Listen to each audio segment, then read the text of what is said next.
Good evening to all of you and welcome to all of you in BPSC concept वाला। कैसे हैं आप लोग? होप सो सभी अच्छे होंगे, पढ़ाई भी काफ़ी बेहतर चल रही होगी। तो हम लोगों की जो सेशन चल रही है वो चल रही है आपकी टॉप 50 क्वेश्चंस के ऑफ एवरी मंथ के, लाइक फ्रॉम जनवरी से लेकर के नवंबर तक की। तो आज की जो क्लास होगी वो आगे आपकी जून मंथ की होगी। जून मंथ के यानी टॉप 50 क्वेश्चन जो होंगे वो आपके लिए हम लोग लेकर के आए हैं। तो चलिए बढ़ते हैं क्लास को और देखते हैं कि कौन कौन सी इंपॉर्टेंट क्वेश्चन हैं आपके मंथ ऑफ जून के, जो आपके एग्जामिनेशन पॉइंट ऑफ व्यू से काफ़ी महत्वपूर्ण है। तो बढ़ते हैं क्लास के और आते हैं आज के फर्स्ट क्वेश्चन पे। फर्स्ट क्वेश्चन है, पहला Bharat France UAE maritime exercise का आयोजन कहाँ किया गया? First question. ओके, चलिए। तो पहला Bharat France UAE maritime exercise का आयोजन कहाँ किया गया? ऑप्शन है बंगाल की खाड़ी, ओमान की खाड़ी, अरब सागर, दक्षिण चीन सागर। तो इसका राइट आंसर क्या होगा? सबसे पहले हम उसके आंसर्स को देखते हैं, फिर हम लोग इस पे डिस्कस करते हैं। फर्स्ट आंसर इसका हो जाएगा ओमान की खाड़ी। Option B is your right answer, Oman की खाड़ी। ओके नाउ अब इसमें एक और ध्यान देना है कि इसमें भारत की तरफ से कितने पार्टिसिपेट किया था। भारत की तरफ से इसमें कौन से थे? तो भारत की तरफ से आप यहाँ लिख सकते हैं INS तरकश। तरकश ये आपके भारत की तरफ से इसमें भाग लिया था, शामिल हुआ था। नाउ इसके अलावा भी कुछ अन्य युद्धाभ्यास ऐसे हैं। हाँ, इसमें एक चीज ये ध्यान रखना है कि चूंकि ये फर्स्ट है जिसमें भारत फ्रांस यूएई तीनों एक साथ है। ओके नाउ अब ध्यान ये रखना है कि इसके अलावा कुछ अन्य एक्सरसाइज जो मैंने आपको लास्ट मंथ में बताया था, इन मई मंथ का भी था, जैसे भारत और दक्षिण कोरिया के बीच में, भारत और दक्षिण कोरिया के बीच। ओके, भारत और दक्षिण कोरिया के बीच में जो अभ्यास किए गए इसका नाम रखा गया शोरिंग ईगल एक्सरसाइज।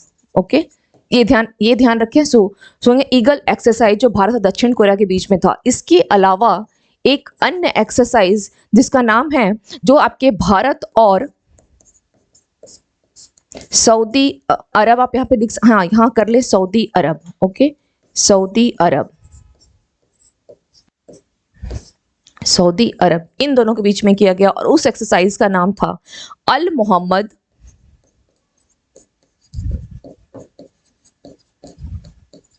अल हिंदी। एक्चुअली होता क्या है कि जनरली हम लोग इस तरह के नाम को याद नहीं कर पाते हैं, है ना, कि एक्सरसाइज कौन सा था। जो हमारे देश है वो तो याद रह जाएंगे ये इस तरह के नाम देख कर कि अच्छा अल मोहम्मद अल हिंदी है तो कुछ वो कहीं मध्य एशिया का ही कोई देश होगा। अदरवाइज तो ये देश याद रखना आसान है इस एक्सरसाइज के नाम की जगह। ओके नाउ तो इसका राइट आंसर इसका क्या हो जाएगा? अल मोहम्मद अल हिंदी। ये किसके किसके बीच में हुआ था? ये भारत और सऊदी अरब के बीच में था। इसके अलावा कुछ अन्य महत्वपूर्ण एक्सरसाइज हैं, जैसे अगर बोला जाए कि भारत और अमेरिका के बीच में कौन से एक्सरसाइज किए जाते हैं? भारत और अमेरिका के बीच में। ओके, भारत और अमेरिका, इसके बीच में कौन सा एक्सरसाइज है? तो यह आपका ब्रज प्रहार है। ओके, इसके अलावा अगर पूछा जाए कि भारत और उज्बेकिस्तान, इनके बीच कौन सा एक्सरसाइज किया जाता है? तो वह है आपका दस्तलीक एक्सरसाइज, दस्तलीक। इसके अलावा अन्य एक्सरसाइज जो कि मध्य एशिया के हैं जनरली, जैसे दस्तलीक हो गया, या भारत आपका कजाकिस्तान हो गया, Bharat Kazakhstan. Okay, Bharat Kazakhstan अगर पूछा जाए तो ये किन देशों के बीच में है? तो यह आपका काजिंद, ये एक्सरसाइज क्या कहलाता है? काजिंद एक्सरसाइज कहलाता है, काजिंद एक्सरसाइज। ओके, ये बिल्कुल फिक्स्ड नेम होते हैं। इसके अलावा अगर फ्रांस के साथ, जैसे भारत और फ्रांस के मध्य, अगर केवल इन दोनों के मध्य किया जाए, चूंकि इसमें क्या है, UAE भी शामिल है ना, UAE ये इसमें शामिल है, तीनों हैं। ओमान की खाड़ी में किया गया और भारत तरफ से तो INS तरकस ने इसमें पार्टिसिपेट किया। अगर केवल भारत और फ्रांस की बात की जाए तो इनके मध्य में जो एक्सरसाइज होते हैं वो विभिन्न नाम से, जैसे एक आपका हो गया शक्ति, गरुड़, वरुण, ये तीनों एक्सरसाइज भारत फ्रांस के साथ ही किए जाते हैं। शक्ति, गरुड़,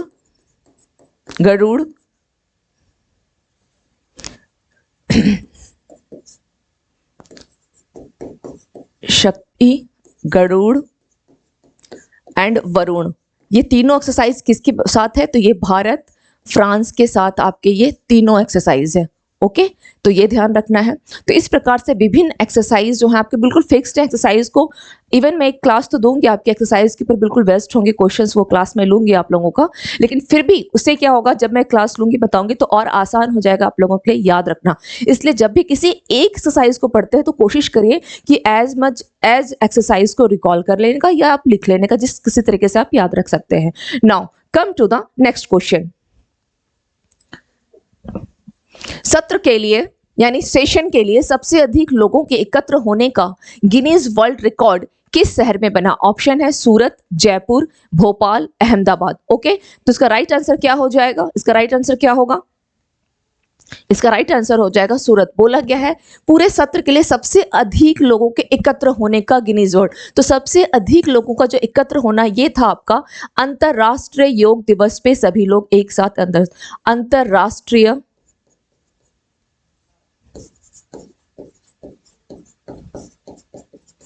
अंतरराष्ट्रीय योग दिवस जो आपका सेलिब्रेट किया जाता है। सेलिब्रेट कब किया जाता है? यह आपका 21 ऑफ जून। ओके, इस तारीख को यह क्या किया, सेलिब्रेट किया जाता है। और उस दिन, और कब से इसका आरंभ कब से किया जा रहा है ये मनाने के लिए? एक्चुअली 2014 में इसकी घोषणा की गई थी। 2014 में क्या की गई थी? घोषणा की गई थी मोदी जी के द्वारा। एंड इसको कब से मनाया जा रहा है? 2015 से इसे प्रत्येक वर्ष इसे मनाया जाता है।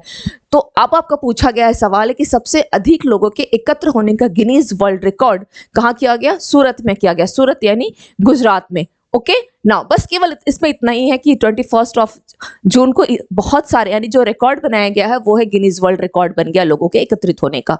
Now come to the next question. किसी न्यूजीलैंड के दूसरे सबसे बड़े सम्मान से सम्मानित किया गया है? किसे? बोला गया है किसे न्यूजीलैंड के दूसरे सबसे बड़े सम्मान से। ऑप्शन दिया गया है जो Biden, Rahul Gandhi, Jacinda Ardern, Piyush Goyal. तो इसका पूछा गया है न्यूजीलैंड के दूसरे सबसे बड़े सम्मान से। ओके, क्वेश्चन क्या है? न्यूजीलैंड के दूसरा सबसे बड़ा सम्मान से पूछा गया है, से सम्मानित किया गया। तो इसका राइट आंसर हो जाएगा जेसिंडा अर्डन को। किसको किया गया है? जेसिंडा अर्डन को। चलिए, इनको जो दिया गया है सम्मान, कौन सा दिया गया है? इनके सम्मान को लिख लेते हैं, डेम ग्रैंड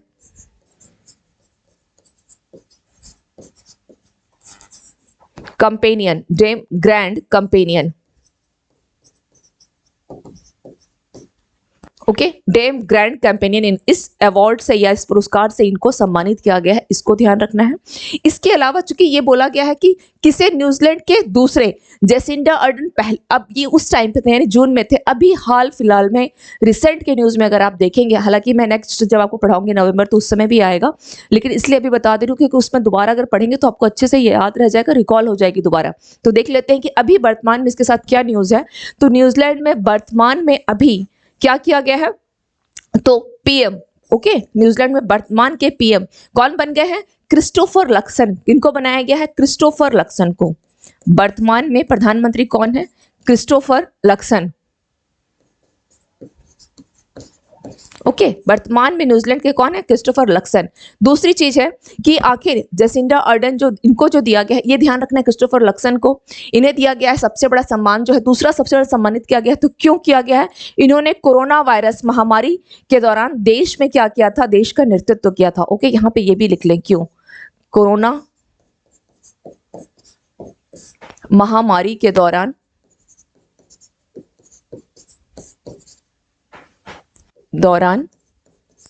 देश का नेतृत्व करने के कारण इनको दिया गया है। ओके, देश का नेतृत्व करने के कारण।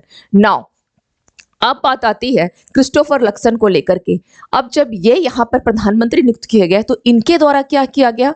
तो न्यूजीलैंड में क्या था? धूम्रपान प्रतिबंधित कर दिया गया था और इसे 2024 से यानी नेक्स्ट ईयर से इसे लागू करने वाला था। ठीक है, इन फ्रॉम नेक्स्ट ईयर यानी 2024 से ये लागू होने वाला था। लेकिन यहाँ पर प्रधानमंत्री क्रिस्टोफर लक्सन इन्होंने क्या किया? धूम्रपान जो प्रतिबंधित था, धूम्रपान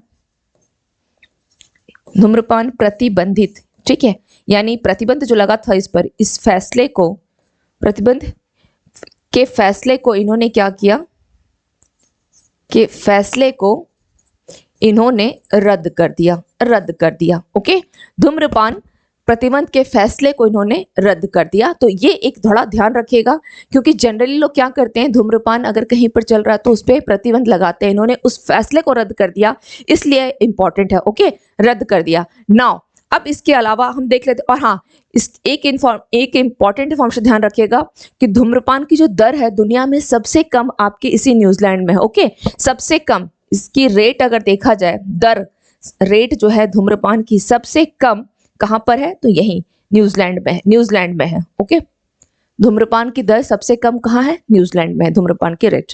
नाउ इसके अलावा अब हम लोग ये देख लेते हैं कि न्यूजीलैंड की राजधानी कौन सी है।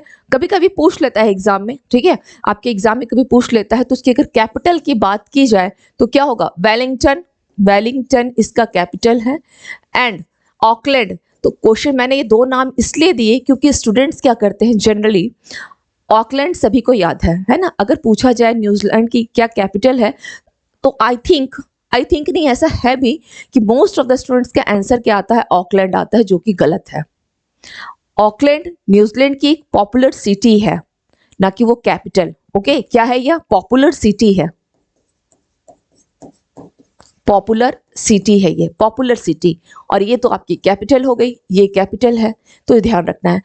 एक और पॉइंट देख लेते हैं जो आपके ज्योग्राफी में आ जाता है, और वह पूछ लेता है न्यूजीलैंड की सबसे जो हाइट पे कौन सी पीक है ना, सबसे ऊंची पीक कौन सी है, तो माउंट कुक का नाम को ध्यान रखेंगे, कौन सा हो जाएगा, माउंट कुक।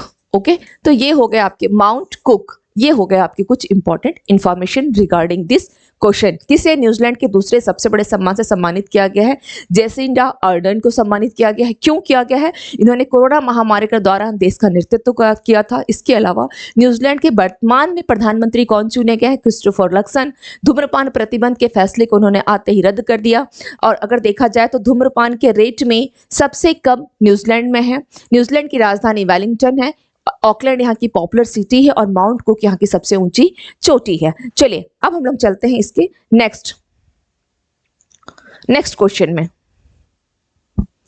किस देश में अंतर्राष्ट्रीय प्रकृति संरक्षण संघ विश्व संरक्षण कांग्रेस, ओके, क्या बोला गया है, अंतर्राष्ट्रीय प्रकृति संरक्षण संघ IUCN विश्व संरक्षण कांग्रेस 2025 का आयोजन किया जाएगा। ओके, ऑप्शन है संयुक्त राज्य अमेरिका, चीन, भारत और संयुक्त अरब अमीरात।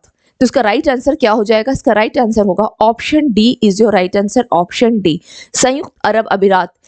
आपने क्वेश्चन को देखा कि बोला गया अंतरराष्ट्रीय प्रकृति की संरक्षण के लिए क्या है, IUCN है, ठीक है, IUCN, जिसका गठन अगर पूछा जाए कब किया गया है, तो 5 अक्टूबर, इसका गठन कब किया गया है, 5 अक्टूबर in 1948 इसका क्या किया गया, इसको एस्टेब्लिश किया गया है इन 1948, ठीक है। अब बात आती है, बोला गया है विश्व संरक्षण कांग्रेस का आयोजन किया जाए, विश्व संरक्षण कांग्रेस, और है क्या, ये प्राकृतिक संरक्षण के लेकर के IUCN को गठित किया गया है। क्लियर। नेक्स्ट, अब हमें क्या देखना है कि संयुक्त अरब अमीरात यानी UAE के द्वारा क्या किया गया, जब विश्व संरक्षण कांग्रेस की बोली किसने जीती, UAE ने जीती। और वर्तमान में अभी का अगर देखें न्यूज के हिसाब से तो UAE, ओके, यहां पर क्या किया जा रहा है, संयुक्त अरब अमीरात के दुबई में, ठीक है, दुबई में एक बहुत इंपॉर्टेंट इंफॉर्मेशन ध्यान रखिएगा कि COP28 यानी कॉन्फ्रेंस ऑफ पार्टीज 28 इसका आयोजन किया जा रहा है आपके UAE के दुबई में। पहली चीज क्या है, अंतर्राष्ट्रीय प्रकृति संरक्षण संघ IUCN का द्वारा विश्व संरक्षण कांग्रेस 2025 की बोली किसने जीती, तो UAE ने जीता, तो आयोजन यहाँ किया जाएगा। दूसरा क्या है, दुबई में यानी इन 2023, इस साल की बात बता रही हूँ, दुबई में COP28 का आयोजन कब से कब तक किया जाएगा, तो यह आयोजन आपका 38 नवंबर यानी 30 नवंबर से लेकर कब से कब तक, 12 दिसंबर, नवंबर से लेकर 12 दिसंबर, ओके, 12 दिसंबर, 30 नवंबर से लेकर 12 दिसंबर तक, यानी इन 2023, इसको भी याद रखिएगा, ये इसी साल की न्यूज है। आपके COP20 का आयोजन जो है यहाँ पर किया जा रहा है, COP28 यानी कॉन्फ्रेंस ऑफ पार्टीज।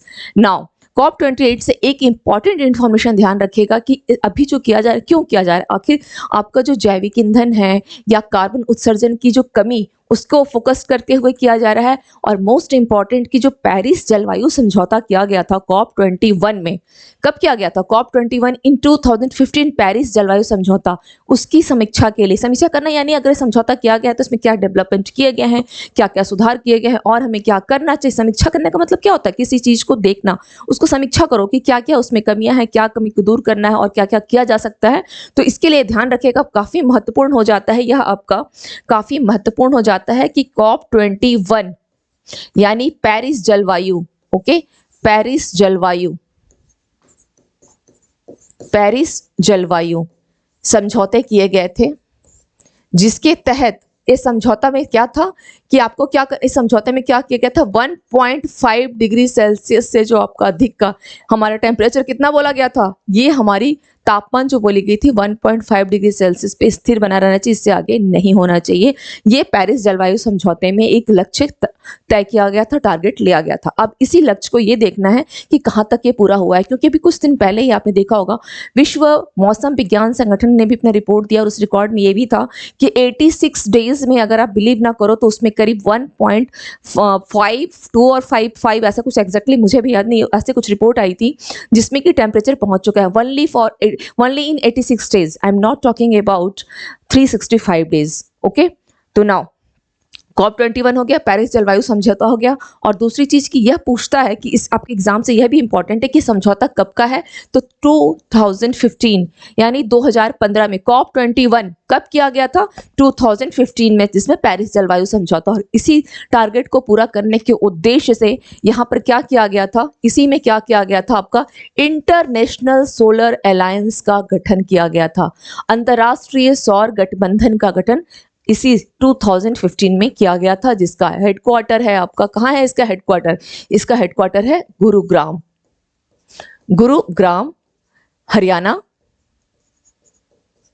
एंड ये तो हरियाणा हो गया। इसके अलावा चिली, अभी करंट के न्यूज में चिली इसका 95th मेंबर बना है। चिली इसका 95th मेंबर बना है। ओके, चिली क्या है? 95th member. Okay, chilli 95th member बना है। ये हो गए रिगार्डिंग आपकी जितनी भी इंफॉर्मेशन देख रहे हैं, ये सब क्लाइमेट के ऊपर बेस्ड है। One more important information regarding this Dubai को लेकर के है कि यहाँ पर CBSE यहाँ पर फर्स्ट टाइम अपना प्रशासनिक कार्यालय खोलने जा रही है। क्या कर रही है? प्रशासनिक कार्यालय।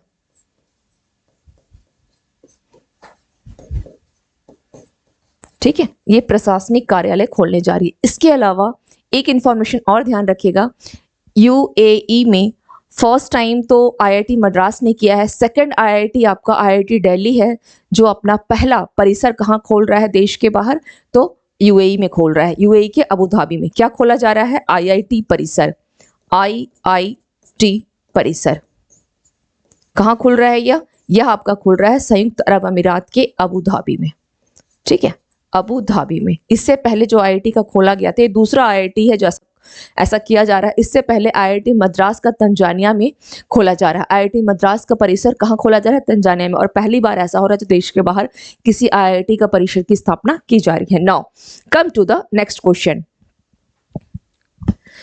निर्णय के अनुसार बिमस्टेक एनर्जी सेंटर किस देश में स्थापित किया जाएगा? ओके, बिमस्टेक एनर्जी सेंटर किस देश में स्थापित किया जाएगा? ऑप्शन है भारत, बांग्लादेश, भूटान, म्यांमार। तो उसका राइट आंसर क्या हो जाएगा? देख लेते हैं राइट आंसर क्या होगा। पूछा गया है बिमस्टेक एनर्जी सेंटर, इसका राइट आंसर हो जाएगा आपका भारत। और भारत में कहां पर किया जाएगा? तो भारत के ये बेंगलुरु में किया जाएगा। ओके, बेंगलुरु में किया जाएगा, ये ध्यान रखिएगा। भारत के बेंगलुरु में यह किया जाएगा। और बेंगलुरु में भी अगर पूछा जाए, हालांकि इतना डीपली कभी नहीं पूछेगा कि बेंगलुरु में कहाँ किया जाएगा, बस अपने नॉलेज के लिए थोड़ा सा इसको लिख ले। ये किया जाएगा आपका केंद्रीय विद्युत अनुसंधान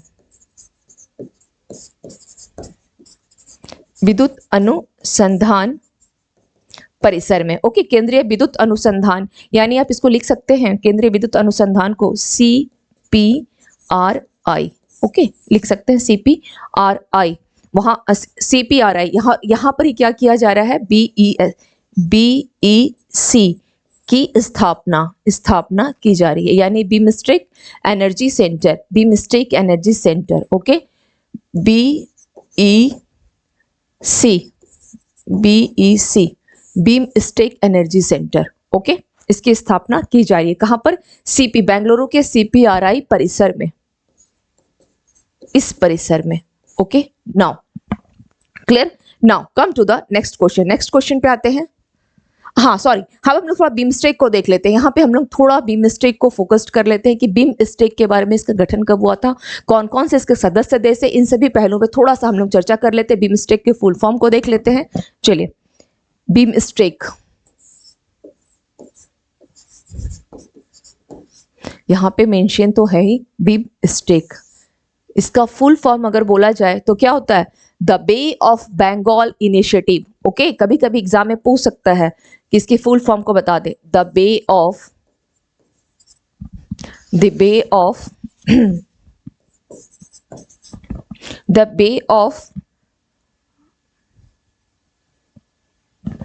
just a minute, the bay of, यहाँ पे लिख लें the bay of Bengal initiative, यहीं पे लिख देती हूँ मैं, इनिशिएटिव शॉर्ट फॉर्म में लिख देती हूँ, इनिशिएटिव फॉर मल्टी सेक्टरल,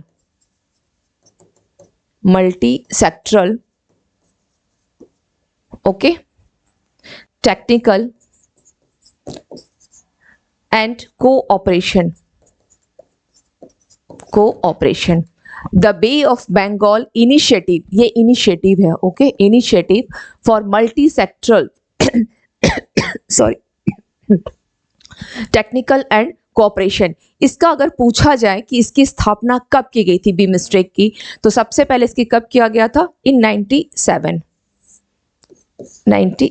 में, ओके, इसकी स्थापना 97 में की गई थी। और इसमें टोटल कितने इसके मेंबर्स हैं, इसके टोटल जो हैं 7 मेंबर्स हैं, 7 मेंबर्स हैं, इसमें 7 मेंबर्स हैं। तो कौन कौन सा है, बोला क्या गया है, बे ऑफ बंगाल, यानी बंगाल की खाड़ी से सटे हुए जितने भी अगर आप देखेंगे देश, तो सभी के सभी इसके क्या हो जाएंगे, मेंबर्स हो जाएंगे। जैसे इंडिया, भूटान, म्यांमार और बांग्लादेश, ये 4 तो आप यहीं देख रहे हैं, है ना, ये 4 जो आपके क्वेश्चंस में पूछे गए हैं, ये 4 तो हैं ही। इसके अलावा जो अन्य हैं, जैसे हम यहाँ पे लिख सकते हैं म्यांमार, थाईलैंड हो गया, ओके, थाईलैंड हो गया। इसके अलावा थाईलैंड के अलावा नेपाल यहाँ है, नहीं है, नेपाल को लिख लें। चलिए हम लोग इसके अलावा लिख लेते हैं, नेपाल हो गया,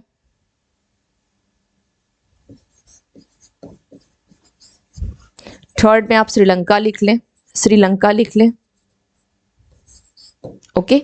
तो 4 ये हो गए, ये इसके सदस्य हो गए, 4 यहाँ हो गए और 3 आपके यहाँ हो गए। तो ये टोटल इसके 7 मेंबर्स हो गए। टोटल बीमस्टेक के कितने हो गए, 7 मेंबर्स हो गए, ओके, 7 मेंबर्स हो गए। इसका एस्टेब्लिशमेंट कब किया गया था, 97 में किया गया था। और अगर पूछा जाए कि इसका लास्ट समिट जो किया गया है वो कहाँ किया गया है, तो इसके लास्ट समिट यानी इन 2000 समिट, इसकी समिट इन 2022 कहाँ की गई है, भूटान में किया गया है, भूटान में, इसको ध्यान रखना है, यह भूटान में किया गया है, क्लियर। नाउ जितने आप क्वेश्चंस यहाँ देख रहे हैं, इसके साथ एक इंफॉर्मेशन और ध्यान रखिएगा, यहाँ आप थाईलैंड देख रहे हैं, यहाँ आपको श्रीलंका दिख रहा है, और इसके अलावा चलिए और कोई देश यहाँ पर मेंशन नहीं है। थाईलैंड एंड श्रीलंका, इन दोनों ने क्या किया है, अभी रिसेंटली आपको निःशुल्क वीजा जारी किया है। किसने, थाईलैंड ने किया है 2 देशों के लिए, ओके, एक आपका हो गया इंडिया और दूसरा है आपका ताइवान, ओके, एक आपका इंडिया है और दूसरा ताइवान है।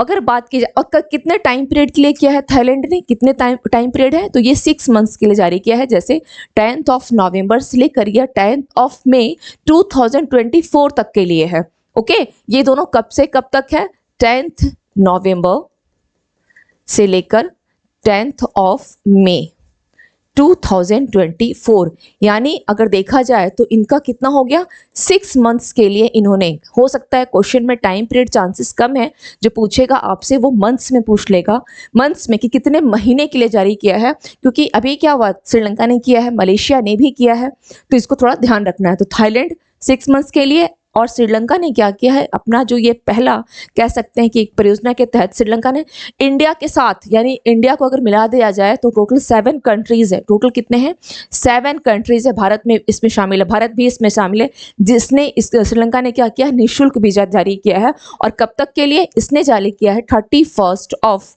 मार्च 2024 के लिए। ओके 31 मार्च 2024 के लिए। तो ये रिगार्डिंग आपके इंफॉर्मेशन सभी हो गए हैं।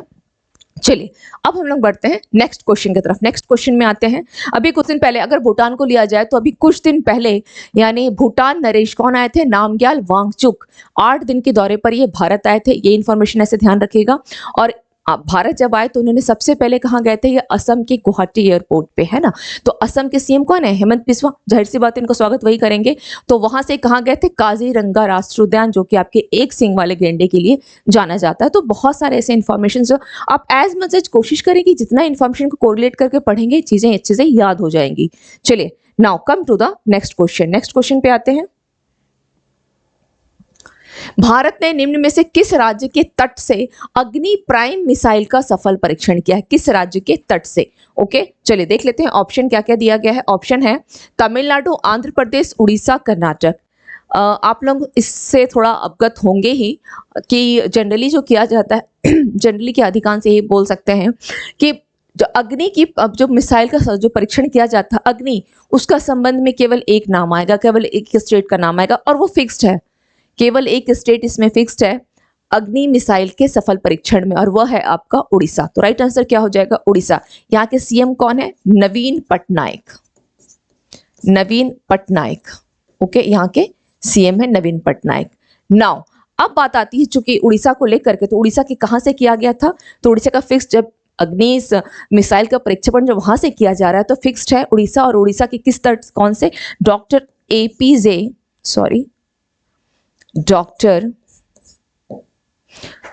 APJ Abdul Kalam. Okay doctor APJ Abdul Kalam द्वीप, बस इसको ध्यान रखना है, इस द्वीप से इसका किया गया है, इस द्वीप से। Okay now APJ Abdul Kalam से। और अगर अब बात आती है चूंकि डीआरडीओ को, इसको लेकर के किसका नाम आएगा, DRDO.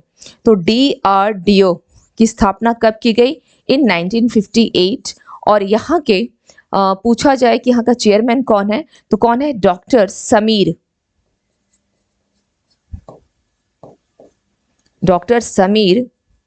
We Kamat. Okay doctor Sameer V Kamat, DRDO established in 1958।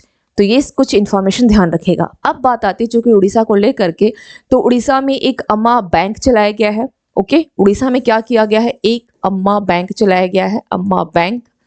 इसके अलावा अम्मा बैंक उन क्षेत्रों के लिए, उन ग्रामीण इलाकों के लिए, उन ग्रामीण पंचायतों के लिए जहां पर आपकी बैंक की सुविधा नहीं है, यानी ऐसे पंचायत जो कि बैंक विहीन है, ऐसे पंचायत जो कि बैंक विहीन है, वहां पे बैंक की सुविधा नहीं है, इस प्रकार के ग्राम पंचायतों के लिए क्या लगाया गया है, उड़ीसा सरकार के द्वारा अम्मा बैंक लाया गया है।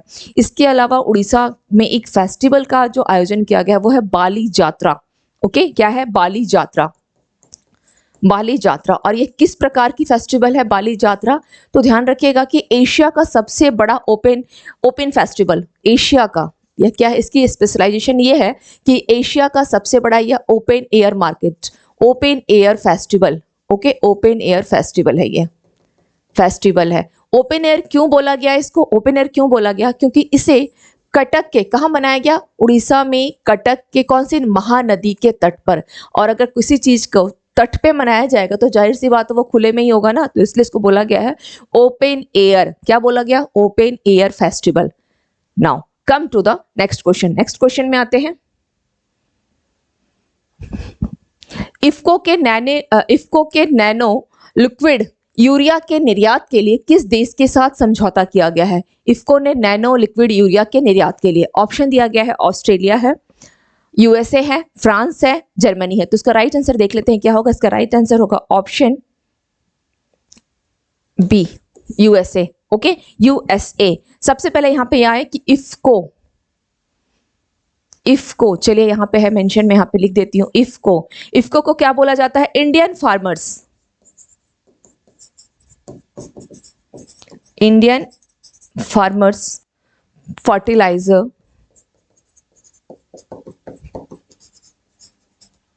कोऑपरेशन, फर्टिलाइजर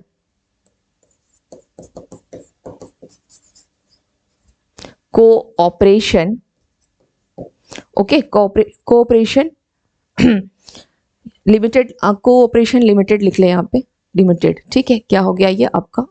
इफको का फुल फॉर्म हो गया, इफको की फुल फॉर्म हो गई इफको की, ठीक है। अच्छा सॉरी, कोऑपरेशन, कोऑपरेटिव, मैंने यहाँ पे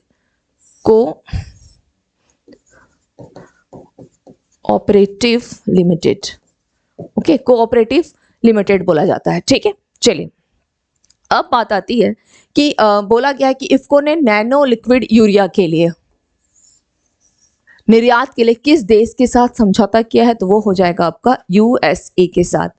यूएसए के बारे में अदर इंफॉर्मेशन को ध्यान रखिएगा कि भारत और अमेरिका, इन दोनों के बीच में जो एक्सरसाइज किए जाते हैं वह किस नाम से जाना जाता है? वज्र प्रहार, ब्रज प्रहार के नाम से इसे जाना जाता है। वर्तमान में अगर देखेंगे तो भारत का सबसे बड़ा ट्रेड पार्टनर, भारत का सबसे बड़ा ट्रेड पार्टनर, सबसे बड़ा व्यापारिक साझेदार कौन सा है? तो आपका यूएसए है। इसके अलावा भारत को हथियार आपूर्ति में, भारत को हथियार आपूर्ति, हथियार आपूर्ति में अमेरिका किस पोजीशन पर है? यूएसए सेकंड पोजीशन पर है, यूएसए सेकंड पोजीशन पर है। इससे पहले कौन है? तो रशिया है, और यहां पर यह यूएसए फर्स्ट पोजीशन में है, यूएसए फर्स्ट पोजीशन पे है, ठीक है। तो इन कुछ इंफॉर्मेशन को रिगार्डिंग यूएसए ध्यान रखिएगा। Now come to the next question. Question number 8 है, जून 2023 में फ्रेंच ओपन पुरुष एकल का खिताब किस खिलाड़ी ने जीता है? ऑप्शन ए नोवाक जोकोविच, B Casper Ruud, C Rafael Nadal, D Andy Murray. तो इसका राइट आंसर क्या हो जाएगा? देख लेते हैं इसका राइट आंसर क्या होगा। क्वेश्चन नंबर 8, फ्रेंच ओपन पुरुष एकल है ना, फ्रेंच ओपन, चलिए फ्रेंच ओपन पुरुष एकल, फ्रेंच ओपन पुरुष एकल का खिताब, तो राइट आंसर क्या होगा? नोवाक जोकोविच। कहाँ के हैं ये? सर्बिया के हैं, सर्बिया के हैं। और इन्होंने किसको हराया है? इन्होंने किसको हराया? तो इन्होंने कैस्पर रूड को हराया, कैस्पर रूड, और ये कहाँ के हैं? नॉर्वे के हैं, नॉर्वे के। तो इनको क्या किया है? हराया है, इनको कैस्पर रूड को इन्होंने हराया। Now come to the next question. Next question में आते हैं, चलिए। केंद्र सरकार ने किसके नेतृत्व में मणिपुर में शांति समिति का गठन किया है? यहाँ पर क्वेश्चन जो है आपके एग्जाम में जो पूछेगा तो 2-3 चीजें हैं इसके अंदर, वो उसको ध्यान रखिए। सबसे पहला कि पूछा गया है केंद्र सरकार ने किसके नेतृत्व में मणिपुर में शांति समिति, ओके, शांति समिति, समिति का नाम है शांति समिति, गठन किया है। ऑप्शन दिया गया है विश्वभूषण हरिचंदन, तिमी लिसाई, सौदारंज, ला गणेशन, अनुसुईया उइके, अनुसुईया उइके। तो इसका राइट आंसर क्या हो जाएगा? इसका राइट आंसर क्या होगा? Question number 9, okay, right answer इसका क्या हो जाएगा? डी, अनुसुईया उइके, जो क्या है? यह राज्यपाल, ये हैं यहाँ की राज्यपाल, ओके, राज्यपाल, गवर्नर है यहाँ की। दूसरी इंफॉर्मेशन, ला गणेशन को देख रहे हैं, ये आपके नागालैंड के हैं, ये नागालैंड में गवर्नर हैं, ओके, नागालैंड के ये राज्यपाल हैं। चलिए अब बात आती है, चूंकि बोला गया है शांति समिति, आज तक हम लोग जब भी किसी भी समिति को पढ़ते हैं तो हमेशा उस समिति का आप नाम देखेंगे तो न किसी से जुड़ा होगा, जैसे शांति है तो किसी शांति के नाम से जुड़ा होगा, है ना, काफी मिलता जुलता है। लेकिन सबसे पहले यहाँ पे ये ध्यान रखना है कि यहाँ पर इस तरह से कुछ भी नहीं है। अनुसुईया उइके ये क्या है? यह तो यह राज्यपाल है और इन्हीं के नेतृत्व में समिति का यह गठन किया गया था, इसका नाम दिया गया शांति समिति। तो शांति समिति क्यों नाम दिया गया है? मणिपुर में कुछ महीने पहले, यानी जब जिस मंथ का मैं पढ़ा रही हूँ वहां पर काफी ज्यादा वह क्षेत्र हिंसा ग्रसित रहा है, है ना। लगातार मैती समुदाय और कुकी किस मतलब वो कहने का अर्थ ये है कि वहां पर यह क्षेत्र जो है उन दिनों काफी प्रभावित रहा था, हिंसाग्रस्त रहा था, तो वहां शांति के लिए क्या की गई, शांति समिति का गठन किया गया इनके नेतृत्व में। फर्स्ट थिंग ये हो गई। अब दूसरा चीज यहाँ पे ये भी आता है, यहाँ इसी मणिपुर में एक समिति जो आपकी और गठित की गई थी, ठीक है। आपने इस विषय में मैंने शायद बताया या नहीं बताया, I don't know, previous class में मुझे याद नहीं है, लेकिन फिर से बता दे रही हूँ। विश्व बैंक के अध्यक्ष हैं अजय बंगा, और एक नाम आपको और मिलेगा, अजय लांबा। तो अजय लांबा मणिपुर के केस में रहे, यानी यहाँ पर जो इतनी हिंसा हुई उस हिंसा की पता लगाने के लिए कि क्या रीजन रहा क्या रहा, तो उसके लिए किसके नेतृत्व में, अजय लांबा के नेतृत्व में समिति का गठन किया गया था। तो यानी मणिपुर में 2 समिति है, ठीक है। कहने का मतलब ये हो गया कि मणिपुर में 2 समिति। क्वेश्चंस देखिएगा कि पूछ क्या रहा है। अगर शांति समिति बोलता है अनुसुईया उइके, या अगर आपसे ये पूछ ले कि किसके नेतृत्व में, तो राज्यपाल है, तो राज्यपाल के नेतृत्व में वहां पर यह समिति गठित की गई थी। क्वेश्चन में अगर नाम न दे करके ये भी पूछ सकता है, या किस राज्यपाल के नेतृत्व में, तो वहां पे नाम दे। क्वेश्चन कैसे भी ट्विस्ट करे, ध्यान ये रखना है ये राज्यपाल है और इन्हीं के नेतृत्व में शांति समिति। दूसरी जो अन्य समिति है वो है अजय लांबा के नाम पर है। क्वेश्चन देखेंगे आपको अपने आप समझ में आ जाएगा। तो क्वेश्चन नंबर 9 का क्या होगा, डी हो जाएगा। Okay, now come to the next question. ONGC राष्ट्रीय आपदा न्यूनीकरण केंद्र का शिलान्यास कहां किया गया। ओके, क्वेश्चन क्या है, ओएनजीसी राष्ट्रीय आपदा न्यूनीकरण केंद्र का शिलान्यास कहां किया गया। Option A Maharashtra, option B Gujarat, C Jammu and D Uttar Pradesh. तो इसका राइट आंसर क्या हो जाएगा, जम्मू। इसका राइट आंसर क्या होगा, जम्मू। ओएनजीसी जिसकी स्थापना कब की गई है, 1975 में, और ये क्या है, महारत्न कंपनी है। बात आती है अगर महारत्न कंपनी की, तो वर्तमान में आपके पास कितनी महारत्न कंपनी है, आपके पास 13। अगर पूछा जाए कि इसमें 12th कौन सी थी, 12th कौन सी रही है, तो रही है REC लिमिटेड। यानी REC का फुल फॉर्म क्या हो गया, रूरल इलेक्ट्रोफिकेशन, ओके लिमिटेड। ओके, ठीक है, इलेक्ट्रिफिकेशन लिमिटेड। नाउ अब इसका हाँ, इसकी स्टैब्लिश कब किया गया था, इसका गठन कब किया गया, कंपनी कब बनी है, 1969 में इसका गठन किया गया, 1969 में। चलिए, अब ये क्या है, आपकी 12th महारत्न कंपनी है। कब बनी है ये 12th महारत्न कंपनी, इन ईयर 2022। और 13th कौन सी है, 13th कौन सी है, oil India limited. Oil India limited 13th महारत्न बनी है। तो ये हो गई महारत्न को लेकर के। ओएनजीसी राष्ट्रीय आपदा न्यूनीकरण केंद्र का शिलान्यास कहाँ किया गया, जम्मू में किया गया। ओके, जम्मू में किया गया है। सॉरी, ये 75 ओएनजीसी है ना, मैंने एनटीपीसी सोच के, ओएनजीसी है, इसका गठन किया गया था 1956 में। ये 75 नहीं है, एनटीपीसी का है आपका 75, एनटीपीसी है। ये इसका कब किया गया है, तो ये 56 में किया गया है। ओके, 56 में। और इसे जो दर्जा दिया गया है महारत्न का, कब दिया गया है, इन ईयर 2010 में। ओके, 2010 में इसको महारत्न का दर्जा दिया गया है। और इसका गठन 14 अगस्त 1956 में। एनटीपीसी बोलेगा तो वो आपका 75 होगा। Okay, NTPC. Now come to the next question. Geetanjali Iyer का निधन हो गया। गीतांजलि अय्यर का पूछा गया है उनका संबंध किस क्षेत्र से है, न्यूज एंकर, खेल, पर्वतारोही, राजनीति। तो इनका संबंध किससे है, option A is your right answer, news anchor. ये क्या रही है, न्यूज एंकर। और सबसे पहली चीज, ये दूरदर्शन की पहली, ओके, अगर बोला जाए तो पहली अंग्रेजी की न्यूज एंकर थी ये, दूरदर्शन की पहली। गीतांजलि अय्यर दूरदर्शन की, दूरदर्शन इसकी ये पहली थी, ठीक है, या यहीं पे लिख ले, फर्स्ट क्या कर सकते हैं, अंग्रेजी एंकर रही है, फर्स्ट अंग्रेजी की एंकर रही हैं ये, एंकर। ओके, फर्स्ट अंग्रेजी एंकर दूरदर्शन की, कौन, तो Geetanjali Iyer. Come to the next question. Next question पे आते हैं।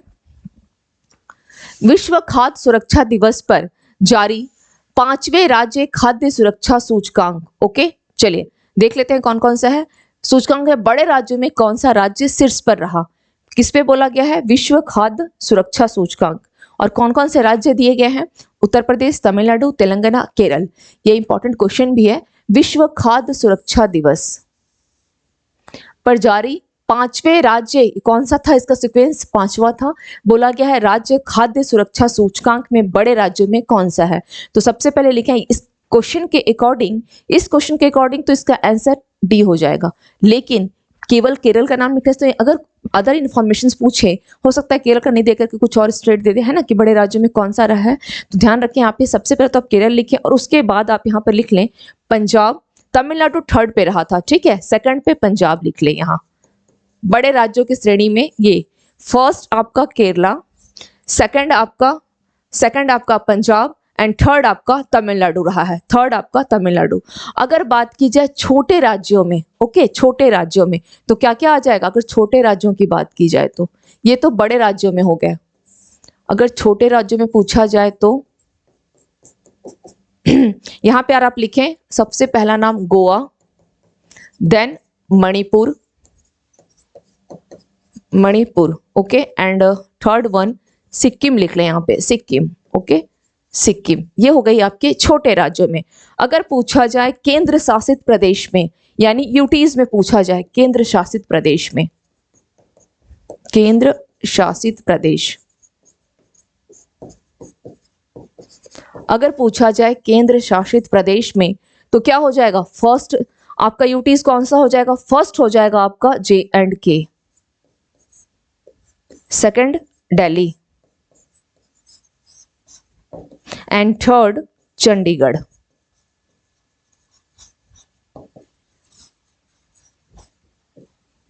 थर्ड क्या होगा, चंडीगढ़। Clear now. तो ये इंफॉर्मेशन आप यहां पे रख लें। इस बार गोवा में क्या किया गया था, फर्स्ट टाइम जो है आपके राष्ट्रीय मंडल खेल का आयोजन किया गया था। 37वां राष्ट्रीय मंडल खेल फर्स्ट टाइम किया गया था आपके गोवा में। 37वां राष्ट्रीय मंडल खेल, राष्ट्रमंडल खेल, ओके, राष्ट्रमंडल खेल का आयोजन कहाँ किया गया था, गोवा में किया गया था। इसके अलावा गोवा के काजू को क्या किया गया है, जीआई टैग दिया गया है। जीआई टैग गोवा के काजू को दिया गया है।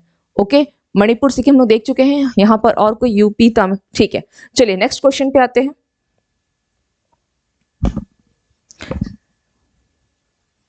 एक मिनट, जस्ट अ मिनट, मैंने शायद यहाँ पे कुछ गोवा के बारे में 37वां राष्ट्रीय खेल, याद रखिएगा मैंने शायद वहां पे मंडल लिख दिया, एक बार आप लोग देख लीजिएगा, ठीक है। 37वां राष्ट्रीय खेल जो आपके गोवा में आयोजित किया गया था, 37वां राष्ट्रीय खेल है वो। इससे पहले आपके गुजरात में हुआ था 36 वाला। नाउ नेक्स्ट क्वेश्चन देख लेते हैं क्या है। 8 जून 2023 से पहली प्रीमियर हैंडबॉल लीग कहां शुरू किया गया है। Option A Lucknow, Mumbai, C Jaipur and D Ranchi. चलिए, बोला गया है 8 जून 2023 से पहली प्रीमियर हैंडबॉल लीग, ओके, पहली प्रीमियम हैंडबॉल लीग का पूछ रहा है आयोजन जो है यह कहां किया गया है। तो इसका राइट आंसर क्या हो जाएगा। अगर हम लोग इसको देखते हैं तो इसका राइट आंसर क्या होगा। चलिए, option C Jaipur is your right answer. Jaipur कहां है, जयपुर जो कि क्या हो जाएगा, राजस्थान, है ना, जयपुर यानी राजस्थान। चलिए, कि इसमें केवल इतना ही, इसमें और ऐसा कुछ इंपॉर्टेंट नहीं है क्योंकि पहली प्रीमियर लीग वगैरह पूछा है, तो इसमें और कुछ ऐसा इंपॉर्टेंट इंफॉर्मेशन नहीं है। तो हम लोग बढ़ते हैं नेक्स्ट क्वेश्चन की तरफ। ओके, नाउ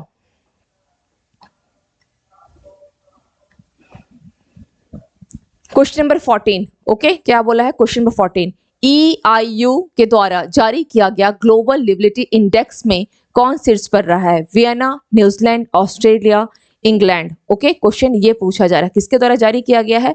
EIU, इकोनॉमिक क्या होगा, इंटेलिजेंस यूनिट के द्वारा इसको जारी किया गया है। तो सबसे क्या है, ग्लोबल लिविलिटी इंडेक्स जारी किसके द्वारा किया जाता है, इसको ध्यान देना है कि ये जारी किसके द्वारा किया जाता है।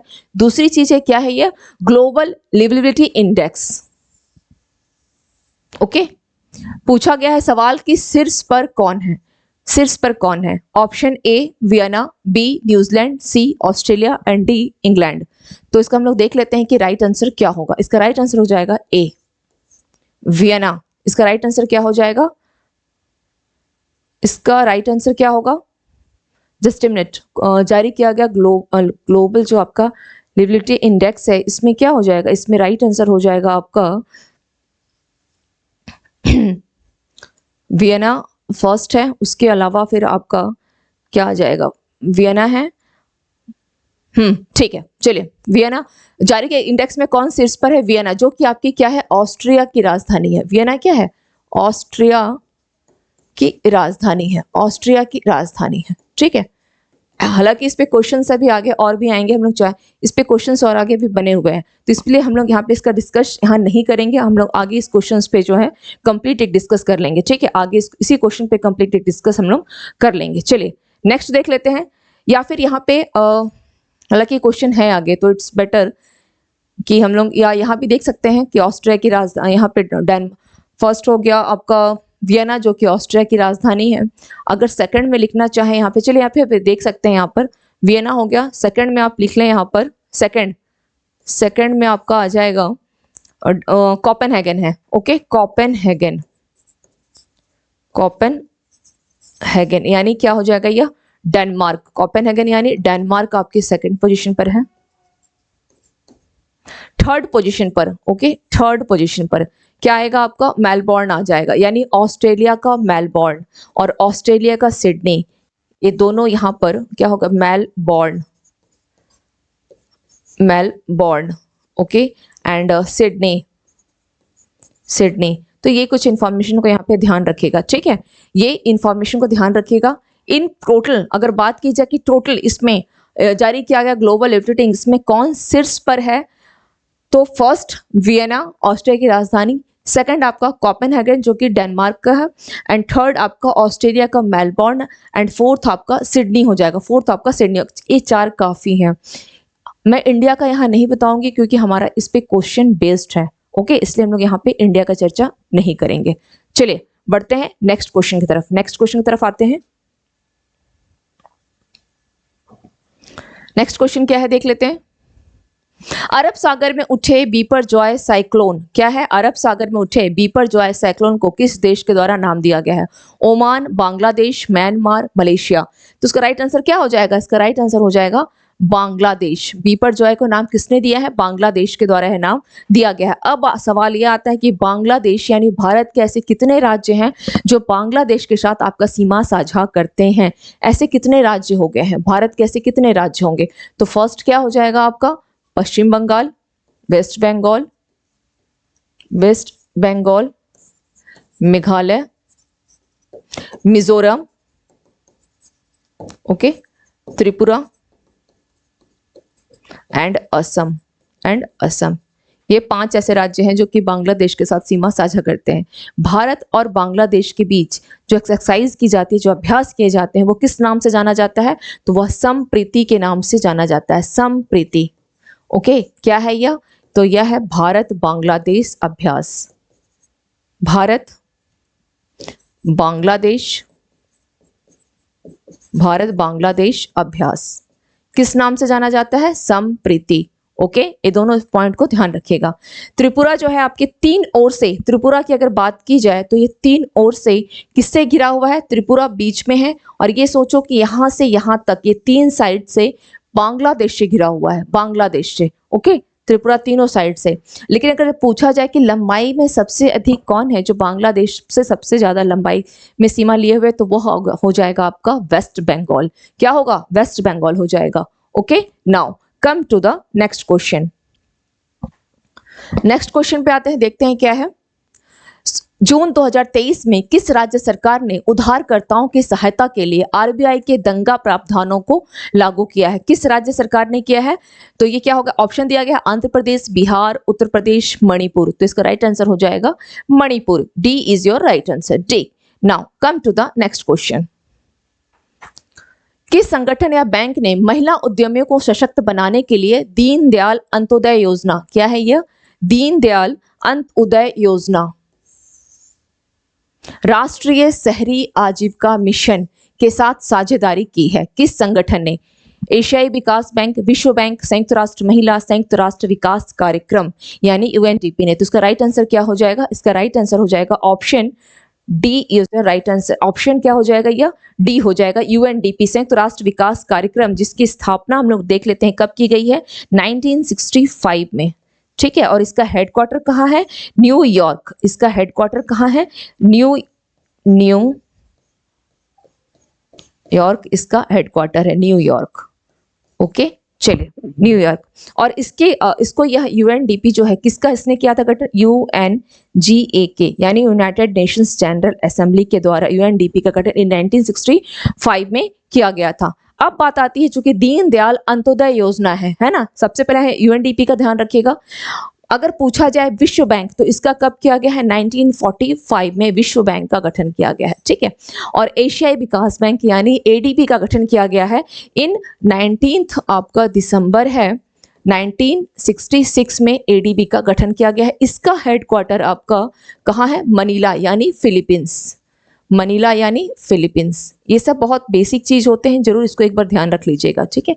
मनीला फिलीपींस में। अब बात आती है दीनदयाल अंत्योदय योजना को लेकर के कि इसका मतलब कह सकते हैं कि इसकी स्थापना कब की गई है ना, दीनदयाल अंत्योदय योजना।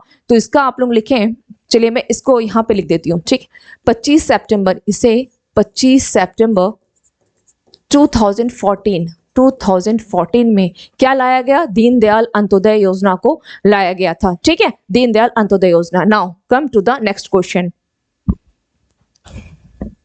किस राज्य के 5 भवनों को उनकी सुंदरता के लिए इंटरनेशनल ग्रीन एप्पल अवार्ड के लिए चुना गया है? किस राज्य के हैं? ऑप्शन है Rajasthan, B Maharashtra, C Telangana and D क्या दिया गया है, उत्तर प्रदेश। तो राइट आंसर इसका क्या हो जाएगा, राइट आंसर क्या होगा, तेलंगाना।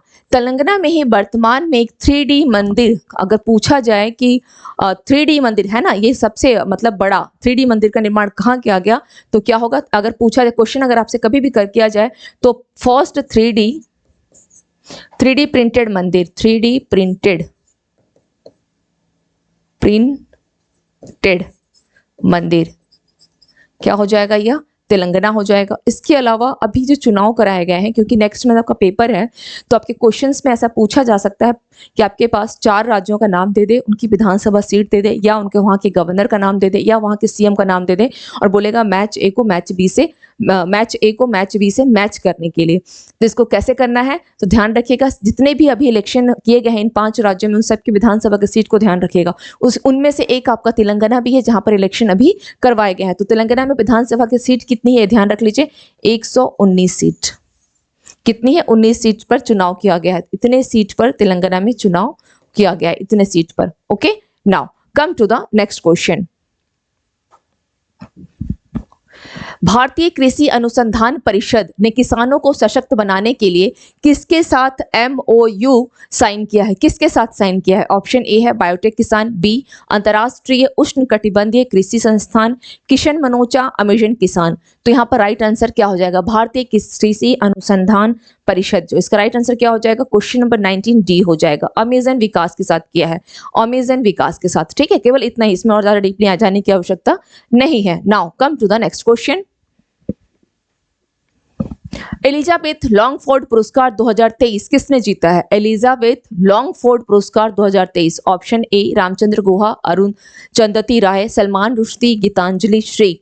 ओके, गीतांजलि श्री। तो राइट आंसर क्या हो जाएगा, राइट आंसर क्या हो जाएगा, किनको दिया गया है, रामचंद्र गुहा। ये कौन है, इतिहासकार और प्लस लेखक दोनों है ना, इतिहासकार और लेखक दोनों हैं। आंसर क्या होगा, रामचंद्र गुहा, इतिहासकार और लेखक दोनों हैं। इनकी बोला गया है एलिजाबेथ लॉन्गफोर्ड पुरस्कार दिया गया है। क्यों दिया गया है, किस बुक्स के लिए दिया गया है, उस बुक्स का नाम लिख लें। उस बुक्स का नाम क्या होगा, सॉरी उस बुक होगा, बुक्स का नहीं होगा, उस बुक का नाम क्या होगा, रिवेल्स अगेंस्ट, आप लोगों ने इनका बुक भी पढ़ा होगा रामचंद्र गुहा का, ठीक है, reveals against the Raj. Okay, इसी के लिए उनको दिया गया है, इसी के लिए उनको दिया गया, रिवेल्स अगेंस्ट द राज के लिए दिया गया है। ओके, राज, हालांकि बस इतना ही ध्यान रखिएगा, ज्यादा लंबा नाम नहीं, इससे आप लोगों को याद हो जाएगा कि western fighters for Indian freedom. Okay, western fighters from Indian freedom है, तो आप लोग लिख सकते हैं, वैसे मैं लिख दे रही हूँ, लेकिन इतना लंबा नाम की जगह बस rebels against the Raj. Questions को सॉल्व करने के लिए इतना नाम काफी है, ठीक है, western fighters for India's freedom,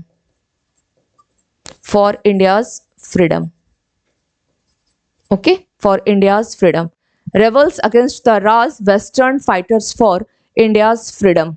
okay, ये ध्यान रखिएगा, इनकी बुक है। Now come to the next.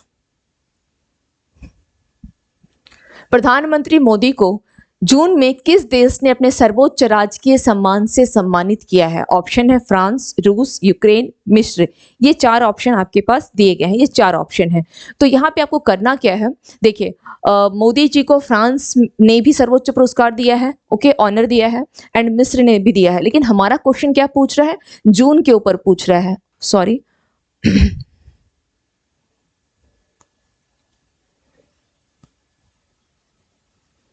हमारा क्वेश्चन है जून के ऊपर, और मोदी जी को फ्रांस में जुलाई में दिया गया है, इसलिए मंथ को भी थोड़ा ध्यान रखिएगा।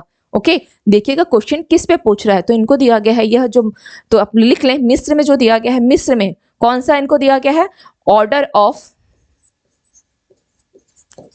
Of the Nile. Okay, order of the Nile कहाँ दिया गया है इनको, मिस्र में दिया गया है। और जुलाई में जो दिया गया है वो फ्रांस में कब मिला है, जुलाई मंथ में मिला है। तो इसको ध्यान रखिए कि क्वेश्चन क्या पूछ रहा है।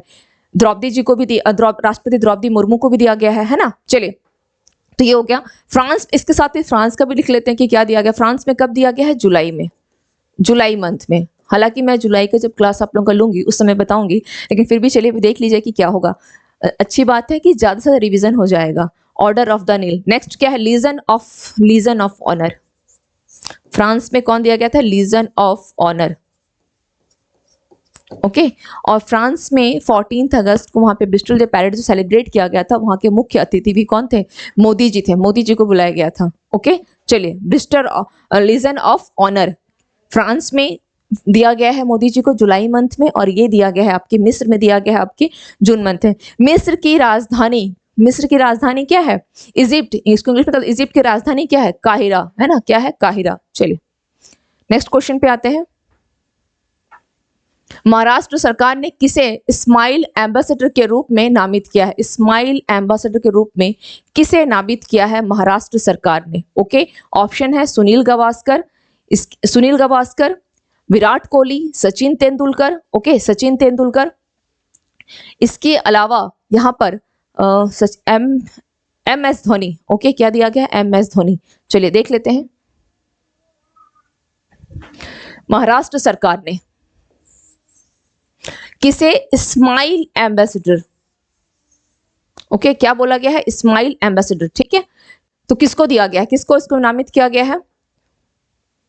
राइट आंसर क्या होगा, सुनील गावस्कर, विराट कोहली, सचिन तेंदुलकर। तो यहां हो जाएगा सचिन तेंदुलकर को दिया गया है, सचिन तेंदुलकर को। ठीक है, स्माइल एम्बेसडर का अवार्ड क्यों, स्वच्छ मुख अभियान के लिए। क्यों दिया गया है इनको, स्वच्छ मुख अभियान के लिए,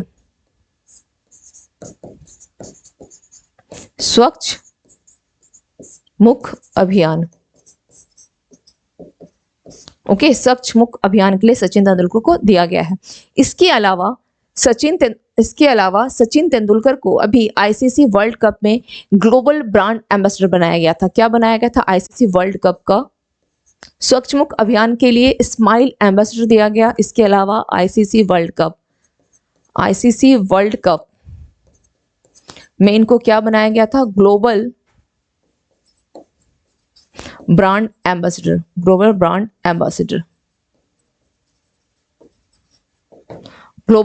एम्बेसडर। इसके अलावा सचिन तेंदुलकर ने वानखेड़े स्टेडियम, मुंबई, है ना, वानखेड़े स्टेडियम मुंबई, यहां पे क्या किया, अपनी प्रतिमा का इन्होंने अनावरण किया, अपनी प्रतिमा का अनावरण।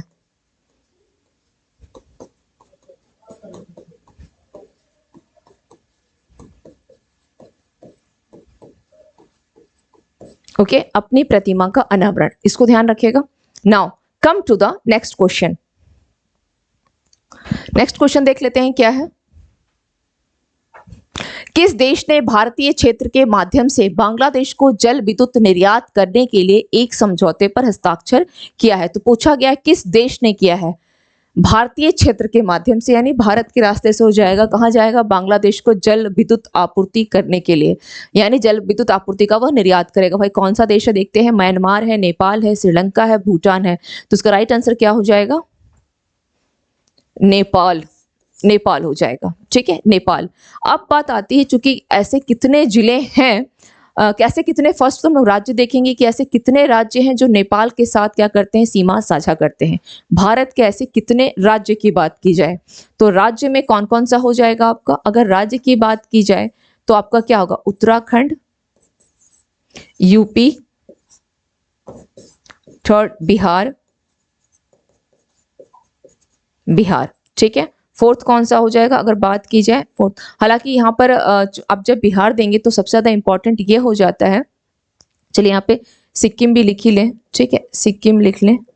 ये क्या करता है, किसके साथ साझा करता है, तो यह नेपाल के साथ जो लोग सीमा साझा करते हैं। इसके अलावा अब यहाँ पर आप ध्यान दें कि बिहार का अगर पूछा जाए तो बिहार के ऐसे कितने जिले हैं जो सीमा साझा करते हैं, बिहार के ऐसे कितने जिले हैं, तो आंसर क्या हो जाएगा, मोस्ट इंपॉर्टेंट, क्योंकि आप लोग बिहार का एग्जाम देने जा रहे हैं ना, और वहां पे लगातार पूछ लेता है, तो एक सीक्वेंस में बिल्कुल वेस्ट से लेकर के ईस्ट तक जाएं। सबसे पहले क्या हो जाएगा, पश्चिमी चंपारण,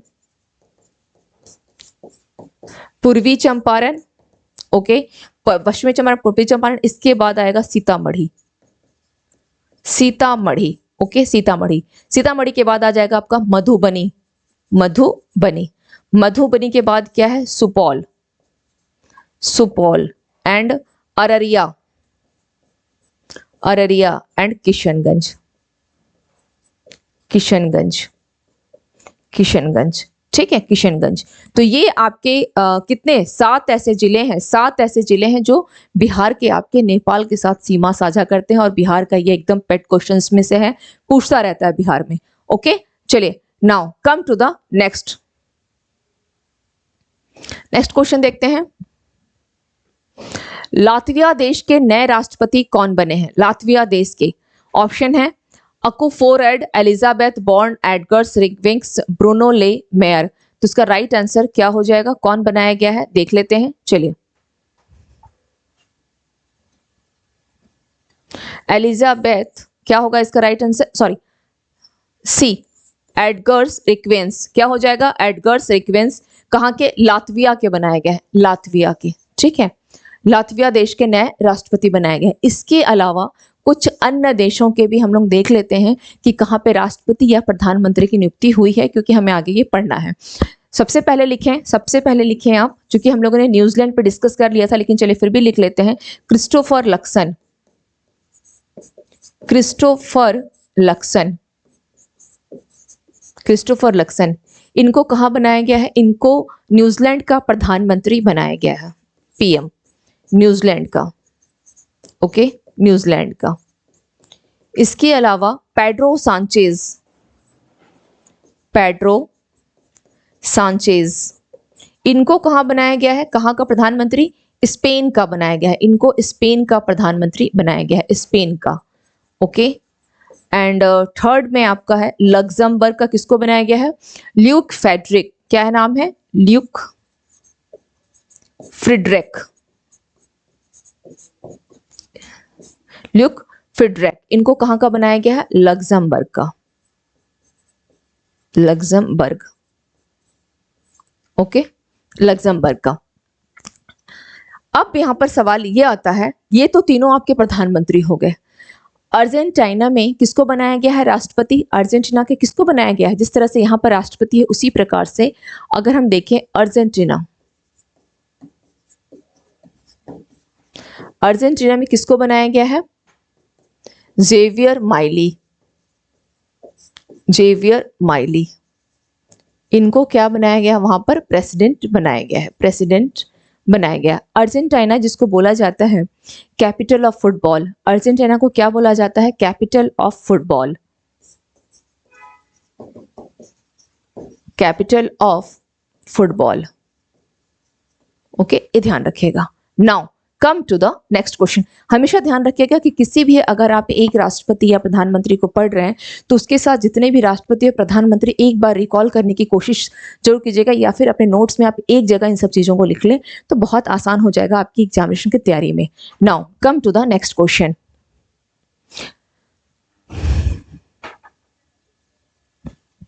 राष्ट्रपति मुर्मू को किस देश के सर्वोच्च नागरिक पुरस्कार से सम्मानित किया गया? मैंने आपको जस्ट अभी कुछ मिनट पहले ही क्वेश्चन पे कहा था कि मुर्मू जी को भी सम्मानित किया गया है। बांग्लादेश, श्रीलंका, मालदीव, सूरीनाम। तो क्या हो जाएगा इसका राइट आंसर? सूरीनाम। सूरीनाम की यात्रा पे गई थी, वहां पे मोस्ट ऑफ क्या है आपके सूरीनाम में बहुत सारे ऐसे इंडियंस हैं जो जाकर के वहां बस गए हैं। यहाँ सबसे पहले तो सूरीनाम के प्रेसिडेंट का अगर नाम सुनेंगे तो भी शॉकिंग ही लगेगा। उनका नाम बिल्कुल एक क्या है, हिंदी नाम की तरह है, यानी चंद्रिका प्रसाद। चंद्रिका प्रसाद, ओके, चंद्रिका प्रसाद सतोबियन,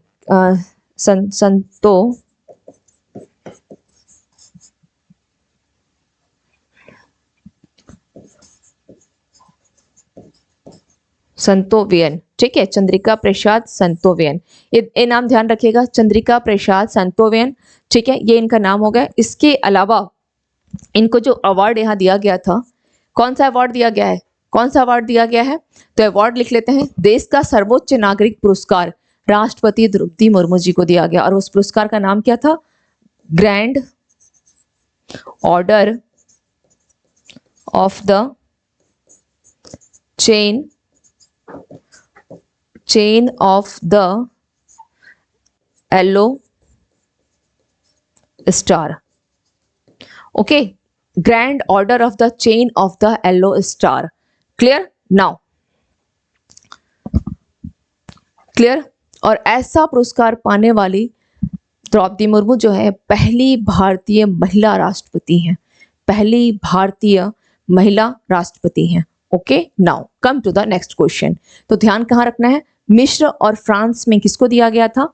मिस्र और फ्रांस में हमारे प्रधानमंत्री मोदी जी को दिया गया, और आपका सूरीनाम में हमारे राष्ट्रपति द्रौपदी मुर्मू जी को दिया गया है। नाउ खबरों में रहा संबाग बंदरगाह, खबरों में क्या रहा? संबाग बंदरगाह किस देश में स्थित है? सिंगापुर, डेनमार्क, दक्षिण अफ्रीका, इंडोनेशिया। तो इसका राइट आंसर क्या हो जाएगा? इंडोनेशिया। संबाग बंदरगाह कहां पर है? यह इंडोनेशिया में है, संबाग बंदरगाह, ठीक है, इंडोनेशिया। चलिए, एक्चुअली ये जो बंदरगाह आप देख रहे हैं हमारा अंडमान निकोबार जो एरिया है वहां से 700 किलोमीटर की दूरी पर है, ठीक है, 700 किलोमीटर की दूरी पर है। चलिए नेक्स्ट क्या है? स्क्वैश चैंपियनशिप क्या दिया गया है? स्क्वैश विश्व कप 2023 का आयोजन भारत के किस शहर में किया जा रहा है? भारत के किस शहर में? ऑप्शन है कोलकाता, नई दिल्ली, मुंबई, चेन्नई। तो इसका राइट आंसर क्या हो जाएगा? स्क्वैश विश्व कप। ओके, स्क्वैश विश्व कप 2023 का आयोजन चेन्नई में किया जा रहा है, चेन्नई में किया जा रहा है, ठीक है, चेन्नई यानी तमिलनाडु में किया जा रहा है। WSF वर्ल्ड स्क्वैश फेडरेशन, इसकी स्थापना कब की गई थी? इन 1967 में, 1967 में इसकी स्थापना की गई थी। ओके, और इससे ध्यान रखिएगा कि यह जो वर्ल्ड फर्स्ट टाइम जो किया गया था, फर्स्ट टाइम 67 में, फर्स्ट टाइम इसको कब खेला गया? तो 67 में। इसमें वर्तमान में अगर बोला जाए कि चूंकि ये बोल रहा क्या है कि इसका विश्व का 2023 का आयोजन कहाँ किया गया, ये हर साल नहीं होता है, ठीक है। तो यहाँ पे ये ध्यान रखना है कि थर्ड स्क्वैश हुआ था वो भी आपके चेन्नई में हुआ था, थर्ड वाला भी चेन्नई में हुआ था, ठीक है, थर्ड वाला भी। और अभी जो ये किया जा रहा है ये फोर्थ है, ठीक है, फोर्थ है। तो थर्ड वाला कब हुआ था? 2011 में, और अभी जो किया गया ये 2023 में, ठीक है, 2023 में। Now come to the next question. Next question देख लेते हैं क्या है। चलिए, निम्न में से किस देश ने अभ्यास एकता के छठे संस्करण की मेजबानी की है? क्या बोला जा रहा है? अभ्यास एकता, अभ्यास एकता के छठे संस्करण की यानी 6th एडिशन की बात कर रहा है।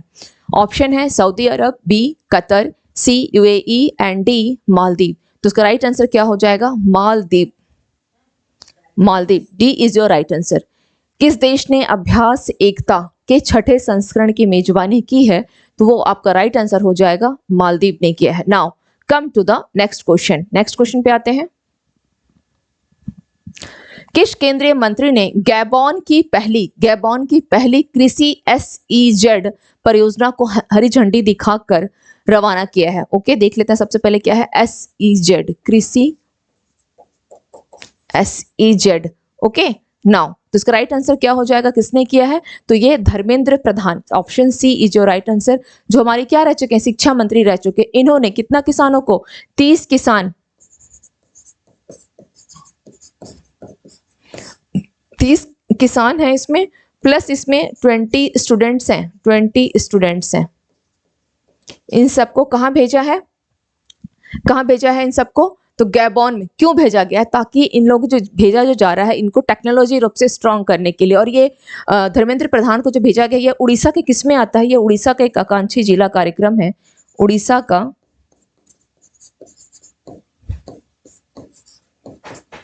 गजपति आकांक्षी। ओके, गजपति आकांक्षी इस जिले के कह सकते हैं इस जिले के कार्यक्रम के अंतर्गत ही आता है। इसमें इसलिए इसको भेजा गया है। गैबॉन की पहली कृषि एससीजेड परियोजना को हरी झंडी दिखाकर रवाना किया गया है, ताकि क्या हो सके, टेक्निकली रूप से यहाँ पर जो किसान भी और प्लस स्टूडेंट्स को भी यहाँ पर भेजा गया, 20 स्टूडेंट्स को भेजा गया है उड़ीसा के गजपति आकांक्षी जिले कार्यक्रम के तहत। किसने भेजा है? श्री धर्मेंद्र प्रधान। और ये कौन है? हमारे एजुकेशन मिनिस्टर है। ओके, ध्यान रखिएगा, केंद्रीय मंत्री गैबॉन की पहली कृषि एससीजेड परियोजना को हरी झंडी दिखाकर। Now come to the next question. किस राज्य सरकार ने राज्य के पद अवार्ड विजेताओं के लिए मासिक पेंशन की घोषणा की है? किस राज्य सरकार ने मासिक पेंशन, ओके, किसके लिए दिया गया है मासिक पेंशन? तो बोला है पद्म अवार्ड, और यह है मासिक पेंशन। तो इसके तहत जो मासिक पेंशन दी जाएगी वो होगा 10,000 रुपए। ओके, इतनी पेंशन जो है दी जाएगी। और किस राज्य सरकार के द्वारा? तो हरियाणा राज्य सरकार के द्वारा। यहाँ के सीएम कौन है? मनोहर लाल खट्टर। कौन है? मनोहर लाल खट्टर, मनोहर लाल खट्टर। ओके, मनोहर लाल खट्टर, ये ध्यान रखना है। इसके अलावा चूंकि बोला गया है कि पद्म अवार्ड है ना, ये पद्म अवार्ड है, तो पद्म अवार्ड का मतलब हो गया पद्मश्री, पद्म भूषण, पद्म विभूषण पाए हुए व्यक्तियों को किसको किसको दिया जाएगा? तीनों अवार्ड इसमें शामिल है, तीनों, पद्मश्री, पद्म भूषण, पद्मश्री, पद्म भूषण एंड पद्म विभूषण। इन तीनों में से जो भी किसी को मिला हो तो उनको क्या किया जाएगा? पर मंथ 10,000 रुपए जो है यह दिया जाएगा। ठीक है, पर मंथ 10,000 रुपए दिया जाएगा, और ये हरियाणा सरकार के द्वारा किया जा रहा है। Now come to the next question. Next question क्या है देख लेते हैं। प्रधानमंत्री ने पहले नेशनल ट्रेनिंग कॉन्क्लेव का उद्घाटन कहाँ किया? पहले नेशनल ट्रेनिंग कॉन्क्लेव का उद्घाटन, ओके, नई दिल्ली, जयपुर, लखनऊ, अहमदाबाद। तो इसका राइट आंसर क्या हो जाएगा? ऑप्शन ए, नई दिल्ली में कर रहे हैं। पहले नेशनल ट्रेनिंग, क्या है यह? पहला नेशनल ट्रेनिंग कॉन्क्लेव। ये किस मिशन के तहत किया जा रहा है? मिशन कर्मयोगी के तहत। कौन सी है मिशन? मिशन कर्मयोगी के तहत इसको किया जा रहा है। मिशन कर्मयोगी, मिशन कर्मयोगी के तहत क्या किया जा रहा है? पहले नेशनल ट्रेनिंग कॉन्क्लेव का आयोजन नई दिल्ली में जो है किया जा रहा है। ओके, इस कार्यक्रम का आयोजन। Come to the next question देखते हैं। जून 2023 में भारतीय विशिष्ट पहचान प्राधिकरण, क्या दिया गया है? जून 2023 में भारतीय विशिष्ट पहचान प्राधिकरण यानी UIDAI के सीईओ के रूप में किसे नियुक्त किया गया है? ऑप्शन ए, अनुराग सिन्हा, अजय माथुर, सुबोध कुमार सिंह, अमित अग्रवाल। तो राइट आंसर क्या हो जाएगा इसका? अमित अग्रवाल, अमित अग्रवाल। और अगर पूछा जाए कि UIDAI का जो फर्स्ट चेयरमैन या अध्यक्ष थे तो वो कौन थे? फर्स्ट चेयरमैन या अध्यक्ष इसके कौन रहे हैं, या इसका जनक कौन थे? ओके, फर्स्ट चेयरमैन या इसके पूछा जाए इसका जनक, कोई कुछ भी आप मान सकते हैं। तो कौन रहा है, कौन रहा है इसका फर्स्ट? अगर देखा जाए तो क्या नाम आ जाएगा? Nandan S Nilekani, Nandan S Nilekani, Nandan S Nilekani. Okay, ये रहे थे। ठीक है, चलिए now come to the next question. Next question क्या है देख लेते हैं। किसने हाल ही में national time release study 2023 report जारी की है? National time release study report किसने जारी किया है? नीति आयोग, विदेश मंत्रालय, सेबी, CBIC, किसके द्वारा इसको जारी किया गया है? क्या है यह? National time release national time release study, actually किसके लिए है? कार्गो के लिए है, कार्गो, ठीक है, जो आपका कार्गो होता है उसके लिए है ये। नाउ तो देख लेते हैं क्या गया है। सीबीआईसी, सीबीआईसी यानी इसका फुल फॉर्म लिख सकते हैं central board of direct test, CBIC 33 है ना, हाँ, central board of direct taxes, sorry CBIC है ना ये, इसमें नहीं, ठीक है, सीबीआईसी, इसका आप केवल इतना लिखें कि national time release study report जारी किया गया है सीबीआईसी के द्वारा, जिसके अध्यक्ष कौन है? विवेक जोहरी।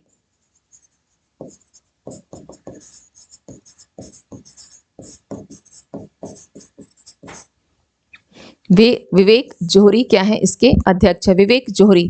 ओके, और ये क्या करता है? मैंने अभी आपको बताया कि कार्गो के लिए है, यानी कह सकते हैं कि कार्गो रिलीज टाइम को मेंटेन करना, ठीक है, कार्गो रिलीज समय, कार्गो रिलीज जो होती है उसके समय के बारे में यह क्या करता है? इस समय को नापता है, कार्गो रिलीज समय को यह नापता है। इसको आप ऐसे लिख भी सकते हैं, इसके काम को लिख लें, ठीक है, कार्गो रिलीज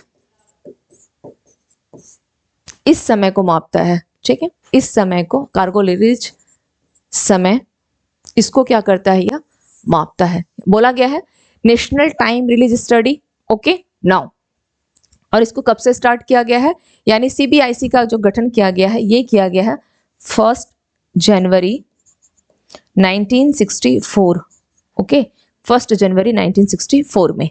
नाउ अब बात आती है चूंकि नीति आयोग को लेकर के, या सेबी का देख लीजिएगा कि सेबी का गठन कब किया गया है, तो 1988 में सेबी का गठन किया गया है। ओके, सेबी का गठन 1988 में।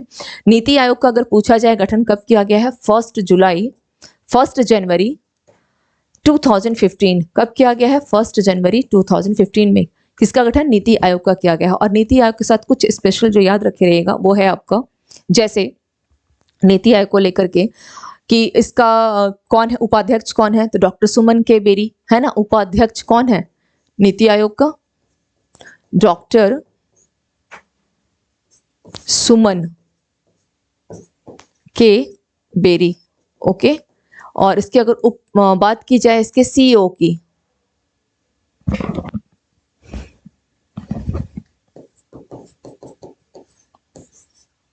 कौन है? V R. Subrahmanyam. Okay, now come to the next question. Next question देख लेते हैं क्या है। क्वेश्चन नंबर 34, आउटरीच कार्यक्रम जुली लद्दाख। क्या है यह? जुले लद्दाख। जुली नहीं है, ये जुले है। इसका अगर सही प्रोनाउंसिएशन किया जाए तो ये होगा जुले लद्दाख, ठीक है, जुले कहलाता है। जुले लद्दाख का आयोजन किसके द्वारा किया जा रहा है? भारतीय नौसेना, भारतीय थल सेना, भारतीय वायुसेना और बीएसएफ के द्वारा। तो इसका राइट आंसर क्या हो जाएगा? Option A.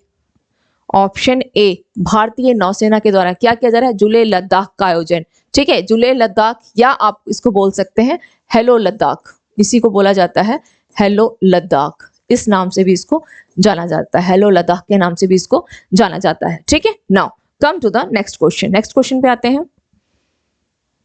किस संस्थान ने उच्च समुद्रों की रक्षा के लिए अंतर्राष्ट्रीय संधि क्या किया है? किस संस्था ने उच्च समुद्रों की रक्षा के लिए अंतर्राष्ट्रीय संधि को अपनाया है? ऑप्शन दिया गया है यूएन, नाटो, ओपेक, ब्रिक्स। तो इसका राइट आंसर क्या हो जाएगा? इसका राइट आंसर हो जाएगा यूएन। किसने अपनाया है? यूएन ने। यूएन। ओके, अब बात आती है चूंकि यूएन की, तो इसने क्या बोला है?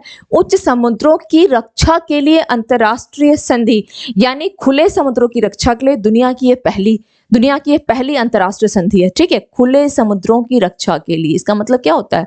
खुले समुद्रों की रक्षा करने के लिए क्या है? यह पहली अंतर्राष्ट्रीय, फर्स्ट इंटरनेशनल ये समिट है, फर्स्ट इंटरनेशनल समिट। ओके, अब बात आती है चूंकि यूएन को लेकर के, तो यूएन के अगर पूछा जाए कि यहाँ इसके महासचिव कौन है या इसके सेक्रेटरी कौन है, तो क्या होगा? Antonio Guterres. Antonio Guterres. Okay, Antonio Guterres इसके महासचिव हो गए। इसके अलावा इसके 193 मेंबर्स हो गए। इसको स्टैब्लिश्ड कब किया गया था? 1945 में। और ये किस प्रकार का है? एक नॉन गवर्नमेंटल ऑर्गेनाइजेशन है।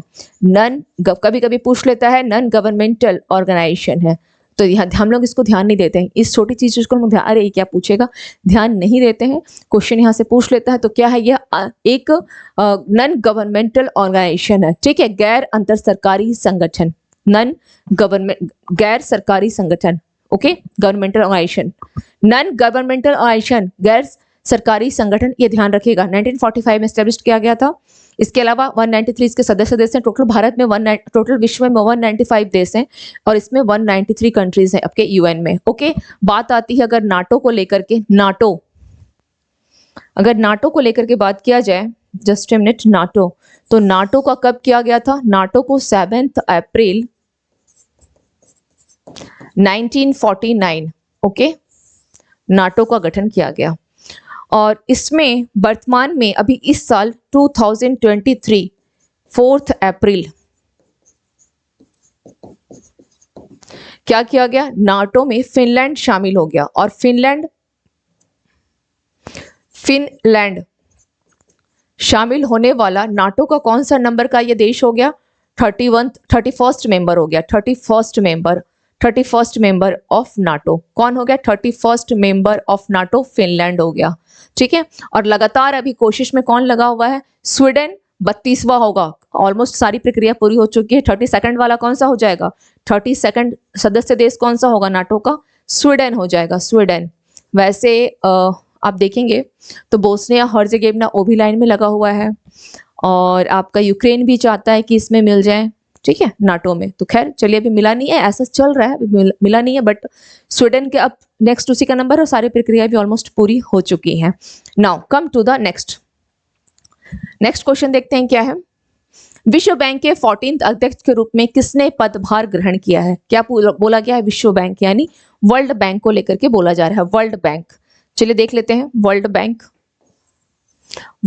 के 14th अध्यक्ष। मैंने इसको जो सबसे फर्स्ट इसका देखिएगा ऑप्शन दिया गया है, गीता गोपीनाथ, अजय बंगा, अभिषेक अवस्थी, अजय सिन्हा। तो राइट आंसर क्या हो जाएगा? बी इज योर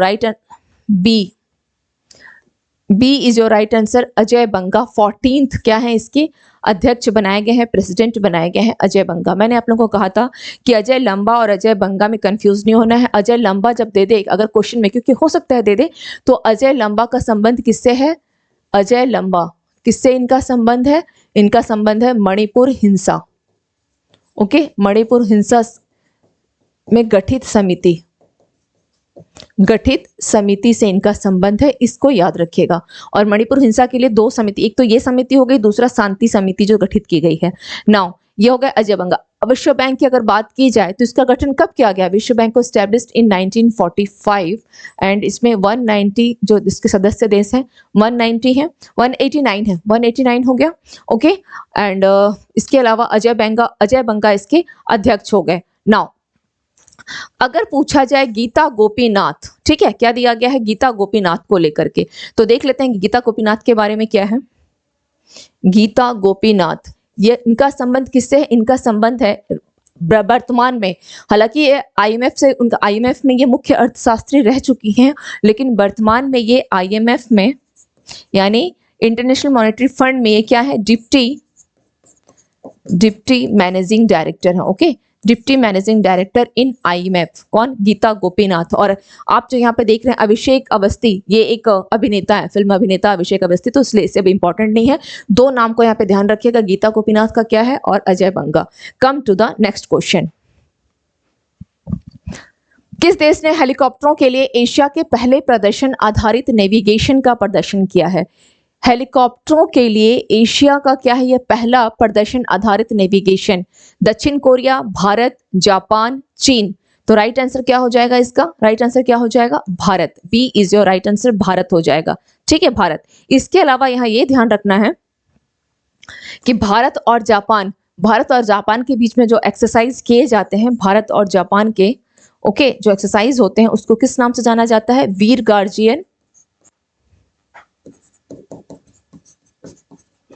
गार्जियन या धर्म गार्जियन।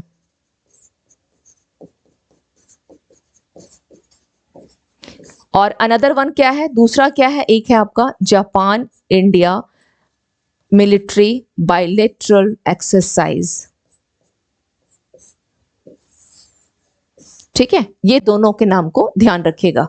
और जो चीन के साथ किया जाता है उसे क्या बोला जाता है, hand in hand. Clear, hand in hand. Now come to the next देख लेते हैं क्या है। भारत के पहले अंतर्राष्ट्रीय समुद्री पर्यटन पोत MV एम्प्रेस को किस देश के लिए रवाना किया गया है।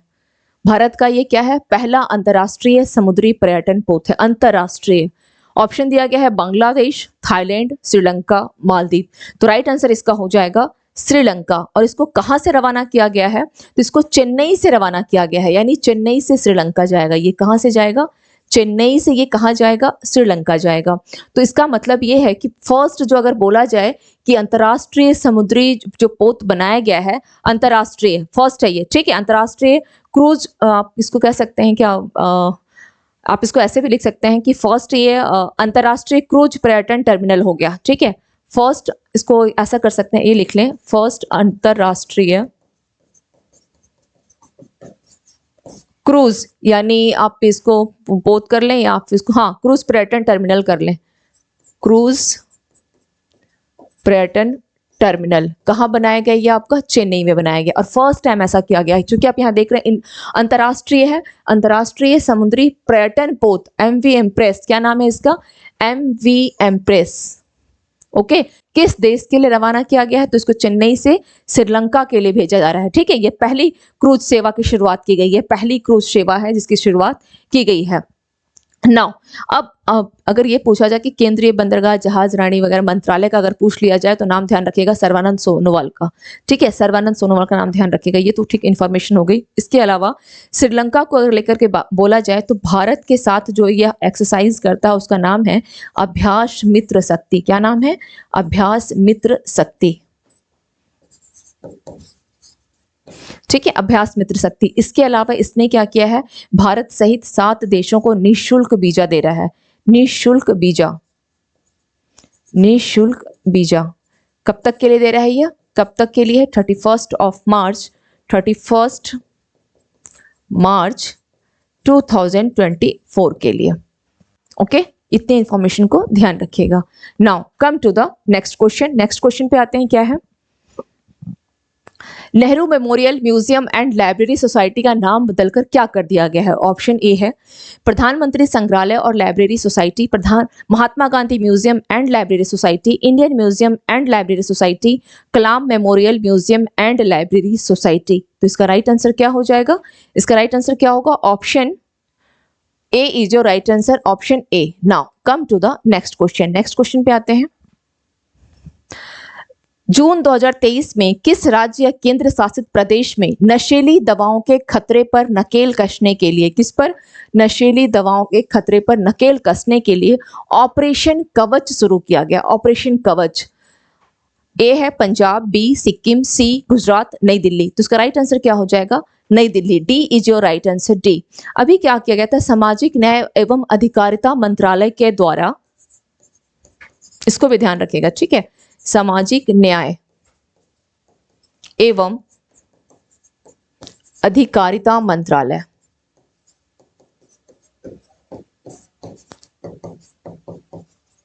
इनके द्वारा क्या किया जा रहा है, नशा मुक्त भारत अभियान,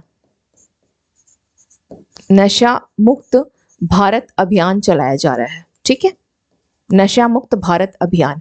और कब से, 15 अगस्त 2020 से इसको चलाया जा रहा है, 2020 से इसको चलाया जा रहा है, ठीक है। Now come to the next question. हाँ, एक चीज और है, सामाजिक न्याय एवं अधिकारिता मंत्रालय के मंत्री कौन है, doctor Virendra Kumar. Now come to the next question. अपनी खुद की इंटरनेट सेवा शुरू करने वाला देश का पहला राज्य कौन सा बना है, देश का पहला राज्य, खुद की इंटरनेट सेवा शुरू करने वाला देश का पहला राज्य कौन हो जाएगा। ऑप्शन है तमिलनाडु, केरल, कर्नाटका, हिमाचल प्रदेश। तो राइट आंसर क्या हो जाएगा इसका, केरल हो जाएगा। राइट आंसर क्या होगा, केरला। केरला क्या होगा आपका राइट आंसर हो जाएगा। Now come to the point. Kerala first हो गया इंटरनेट के लिए, सबसे पहले अगर बात की जाए कि इंटरनेट की जो स्थापना या शुरुआत कब की गई थी, इंटरनेट की शुरुआत कब हुई थी, सबसे पहले इंटरनेट शुरू कब हुआ था? इन ईयर 1986। ओके, इन ईयर 1986 में इसकी शुरुआत की गई थी। ओके, इन ईयर 1986 में। चलिए, अगर अब ये पूछा जाए यहाँ पर, ये तो एक इंफॉर्मेशन हो गया इंटरनेट को लेकर के। नेक्स्ट इंफॉर्मेशन को ध्यान रखिएगा कि केरल के तिरुवनंतपुरम में वर्तमान में अभी क्या किया जा रहा है, ठीक है, केरल के तिरुवनंतपुरम, यहाँ पर क्या किया गया है? GAF यानी GAF, हाँ, ग्लोबल आयुर्वेद कह सकते हैं इसका फेस्टिवल। ओके, ग्लोबल आयुर्वेद यानी हो गया आपका वैश्विक आयुर्वेद महोत्सव। कहाँ सेलिब्रेट किया जा रहा है? वो भी 5th है। ये कौन सा संस्करण है? 5th GAF। 5th कौन सा है? ये 5वां संस्करण, ठीक है, 5वां है। 5th वैश्विक आयुर्वेदिक महोत्सव यानी ग्लोबल आयुर्वेदा फेस्टिवल 5th कहाँ सेलिब्रेट किया जा रहा है? केरल के तिरुवनंतपुरम में, जिसका उद्घाटन उपराष्ट्रपति जगदीप धनखड़ जी के द्वारा किया गया है। जगदीप धनखड़, ओके, जगदीप धनखड़ जी के द्वारा। कब से कब तक ये चलेगा? ये चल रहा है आपका 1 दिसंबर से लेकर ये 5 दिसंबर तक ये चलता रहेगा। 1 दिसंबर से लेकर 5 दिसंबर तक। क्लियर? 1 दिसंबर से लेकर के 5 दिसंबर तक। चलिए, now come to the next. Joha चावल जो हाल में ही खबरों में देखा गया, किस राज्य और केंद्र शासित प्रदेश में है? किस राज्य से है? उड़ीसा, बिहार, उत्तर प्रदेश, असम। तो इसका राइट आंसर क्या हो जाएगा? असम, ठीक है, असम। जोहा चावल एक्चुअली ये क्या करता है कि मधुमेह की जब बीमारी स्टार्ट होना शुरू होती है तो इसको बढ़ने आगे नहीं देता है, डायबिटीज को रोक करके रखता है। ये क्या करता है? मधुमेह की शुरुआत को रोकता है, ठीक है, मधुमेह इसकी खासियत ये है कि मधुमेह की शुरुआत को ही रोकता है। पहली चीज हो गई। दूसरा क्या करेगा? ये रक्त में शर्करा का जो स्तर है उसको भी ये कम करके रखता है, रक्त में, यानी रक्त शर्करा का स्तर। ओके, रक्त में शर्करा के स्तर को भी कम बना के रखता है। ये तो उसकी स्पेशलाइजेशन हो गई। और असम का ये चावल हो गया। नाउ इसके अलावा उत्तर प्रदेश के भी किस ऐसी, मतलब उत्तर प्रदेश के गेहूं की भी कुछ जो प्रजाति जो है वो खोजी गई। कौन सी प्रजाति है गेहूं की? HD 3385। क्या है? HD 3385। ये क्या है? गेहूं की प्रजाति है, ठीक है, गेहूं की। इसके अलावा आप देख सकते हैं कि अन्य प्रजाति जो है वो भी काफी चर्चा में रहा, जो है आपका करण श्रेया, यानी इसको अगर बोला जाए तो DBW252। ओके, DBW252 करण श्रेया, यह एक प्रजाति हो गई, तो इसको ध्यान रखिएगा, ठीक है। उत्तर प्रदेश में कौन कौन सा हो गया? उत्तर प्रदेश का गेहूं का प्रजाति है SD और Karan Shreya. Now come to the next question. किस संस्था ने प्लास्टिक प्रदूषण को संबोधित करने के लिए मानक IS इतना जारी किया है? कौन सी संस्था है? ऑप्शन है ISO, B फसाई, C BIS and D IRCTC। तो राइट आंसर क्या हो जाएगा इसका? राइट आंसर क्या होगा? BIS, bureau of Indian standards, जिसकी स्थापना कब की गई थी? 1986 में इसकी स्थापना की गई है। और इसके अध्यक्ष कौन है? श्री पीयूष गोयल। पीयूष गोयल, ओके, पीयूष गोयल इसके अध्यक्ष है, इतना ध्यान रखना है। Clear? Now come to the next question. Next question पे आते हैं।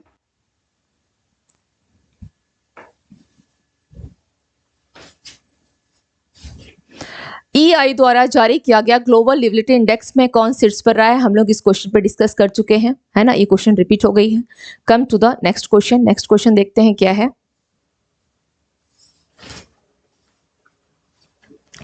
किस राज्य में ये वन टैप वन ट्री अभियान की शुरुआत की गई है? One tap one tree.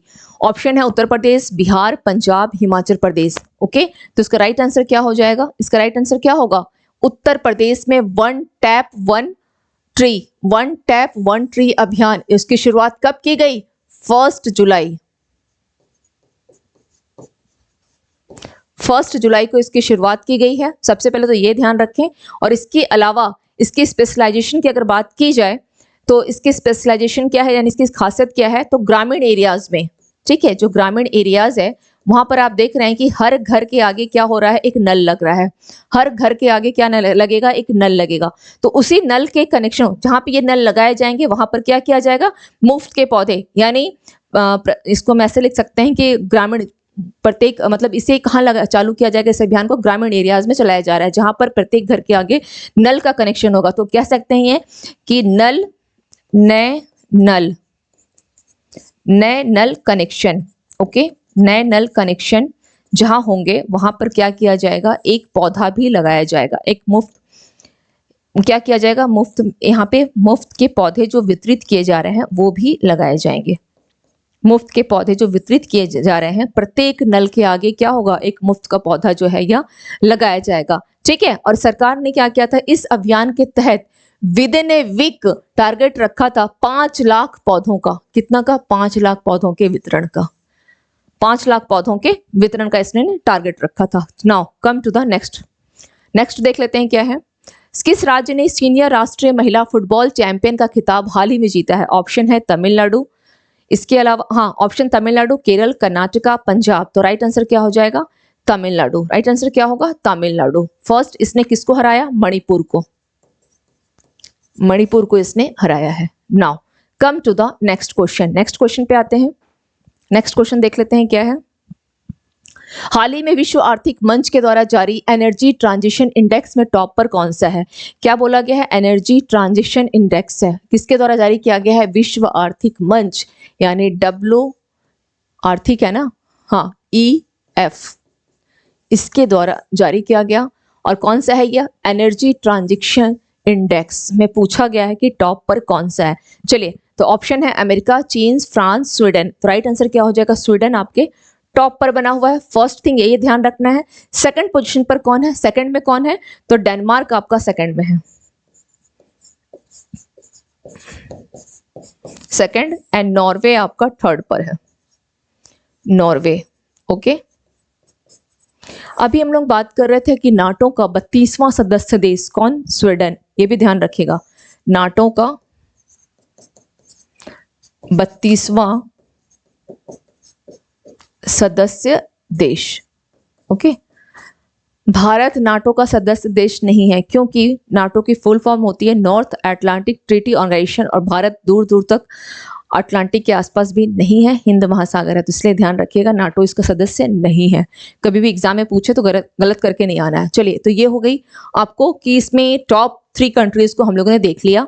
अब इसके अलावा अगर पूछा जाए कि भारत की रैंकिंग क्या है, ठीक है, भारत किस पोजीशन पर है, भारत, तो भारत किस में आ जाएगा, भारत आएगा 67th पोजीशन पर है।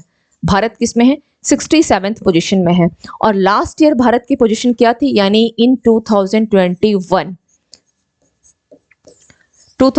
में भारत की कंडीशन कितनी थी, तो आप यहाँ पे लिख सकते हैं 115 एवब 87, यानी टोटल 115 देशों में 87 था। अभी क्या है, 120 देशों में इसकी पोजीशन क्या है, 67th है, ओके। 120 देशों में है, तो ये ध्यान रखना है, 120 देशों में है ना, क्योंकि इसमें टोटल अगर देखा जाए तो 120 देशों के तहत इंडेक्स को जारी किया गया, 120 देशों को काउंट करते हुए इस इंडेक्स को जारी किया गया है, ठीक है। चलिए नेक्स्ट देख लेते हैं कि क्या है, नेक्स्ट देखते हैं। Now come to the next question. विश्व आर्थिक मंच द्वारा जारी एनर्जी ट्रांजिशन इंडेक्स में भारत की रैंक क्या है? तो हम लोगों ने अभी डिस्कस कर लिया इस क्वेश्चन को कि भारत की रैंक क्या है ना। इस क्वेश्चन पे हम लोगों ने डिस्कस कर लिया, इसका आंसर क्या हो जाएगा, 67th among 120 countries, 67th rank. Now come to the next question. Next देख लेते हैं क्या है। अमेरिका के किस शहर में दिवाली पर स्कूलों की छुट्टी का ऐलान किया गया है? Boston, New York, Washington, San Francisco. क्या है यह, सैन फ्रांसिस्को। तो राइट आंसर क्या हो जाएगा, New York. B is your right answer, New York. बस इतना ही, इसमें और डिटेल जाने की कोई आवश्यकता नहीं है। And last question of today's class, अंतर्राष्ट्रीय संसदीय दिवस निम्न में से किस दिन मनाया गया? 26 जून, 27 जून, 28 जून, एंड लास्ट वन क्या दिया गया है, 30 जून, ठीक है। तो राइट आंसर क्या होगा, कब मनाया जाता है? यह 30 जून को मनाया जाता है आपका अंतर्राष्ट्रीय संसदीय दिवस, इंटरनेशनल डे ऑफ पार्लियामेंटरिज्म। कब मनाया जाता है? तो यह मनाया जाता है आपका 30 जून को। इसके अलावा अगर बोला जाए कि 26 जून को क्या किया जाता है, तो अंतर्राष्ट्रीय नशा निरोधक दिवस मनाया जाता है। क्या है यह? अंतर्राष्ट्रीय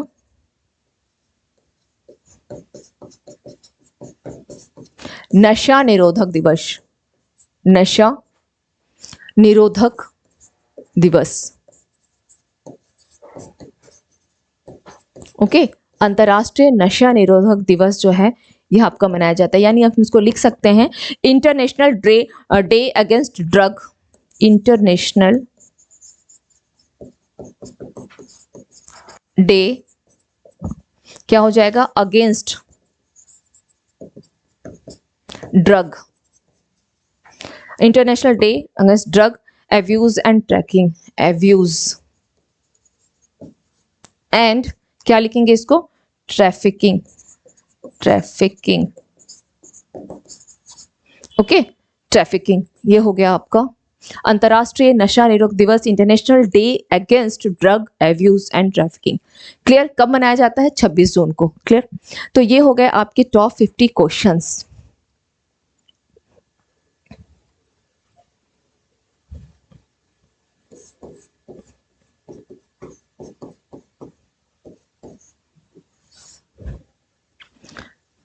चलिए, ये हो गया आज के क्लास के आपके टॉप 50 क्वेश्चंस। अगर आपको कहीं भी किसी क्वेश्चंस में कोई डाउट आती है या कहीं भी अपने कोई सुझाव देना चाहें तो आप बिल्कुल दे सकते हैं। आप इस चैनल पे जाएं और वहाँ पर मेरी वीडियोस के नीचे जो कमेंट सेक्शन, इतनी जानकारी तो आपको होगी कि कमेंट सेक्शन में आप अपने कमेंट के थ्रू कोई भी अगर कहीं पे डाउट हो, any doubts in any questions या कुछ किसी भी प्रकार की कोई प्रॉब्लम्स हो रिगार्डिंग दिस क्लास, तो आप लोग बिल्कुल मैसेज कर सकते हैं।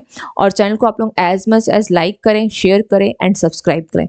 तो मिलते हैं फिर नेक्स्ट वीडियो में नए इश्यूज के साथ। क्या क्या है नेक्स्ट मंथ के इश्यूज, टॉप 50 क्वेश्चंस क्या होंगे, और इसी उम्मीद के साथ कि आप लोग अपनी एग्जाम की तैयारी को बहुत बेहतर करें, एज मच एज रिवीजन करें। जो वीडियो आपको आ रही है वो अल्टरनेट डेज में आ रही है, इसलिए ताकि आप जो प्रीवियस वीडियोस हैं और कभी भी जो नया वीडियो अगर आप देख रहे हैं 50 क्वेश्चंस के, तो जो प्रीवियस वीडियोस हैं उसको जरूर देखा करें। और मैंने जो बताया है कि अगर कोई एक्सरसाइज है या कहीं के PM है, CM है, व्हाटएवर, तो आप इसको क्या करें, एज मच एज सभी देशों, केवल वहीं तक सीमित ना रहें, जितने भी अन्य देशों में भी अगर कहीं कुछ हुआ है तो उसके साथ उसको एक लिंक करते हुए, कनेक्ट करते हुए, तब उसको अगर आप उस तरह से अगर तैयारी करते हैं तो आपकी तैयारियां जो है और बेहतर हो जाएंगी। तो एज मच एज रिवीजन करें। नए पढ़ने से ज्यादा जरूरी होता है रिवीजन। मैंने पहले भी कहा और आज भी बोलती हूँ कि it is a indirect part of your syllabus, but it's a main important part of your syllabus. Okay, तो मिलते हैं फिर नेक्स्ट क्लास में। Thank you to all of you and have a nice evening.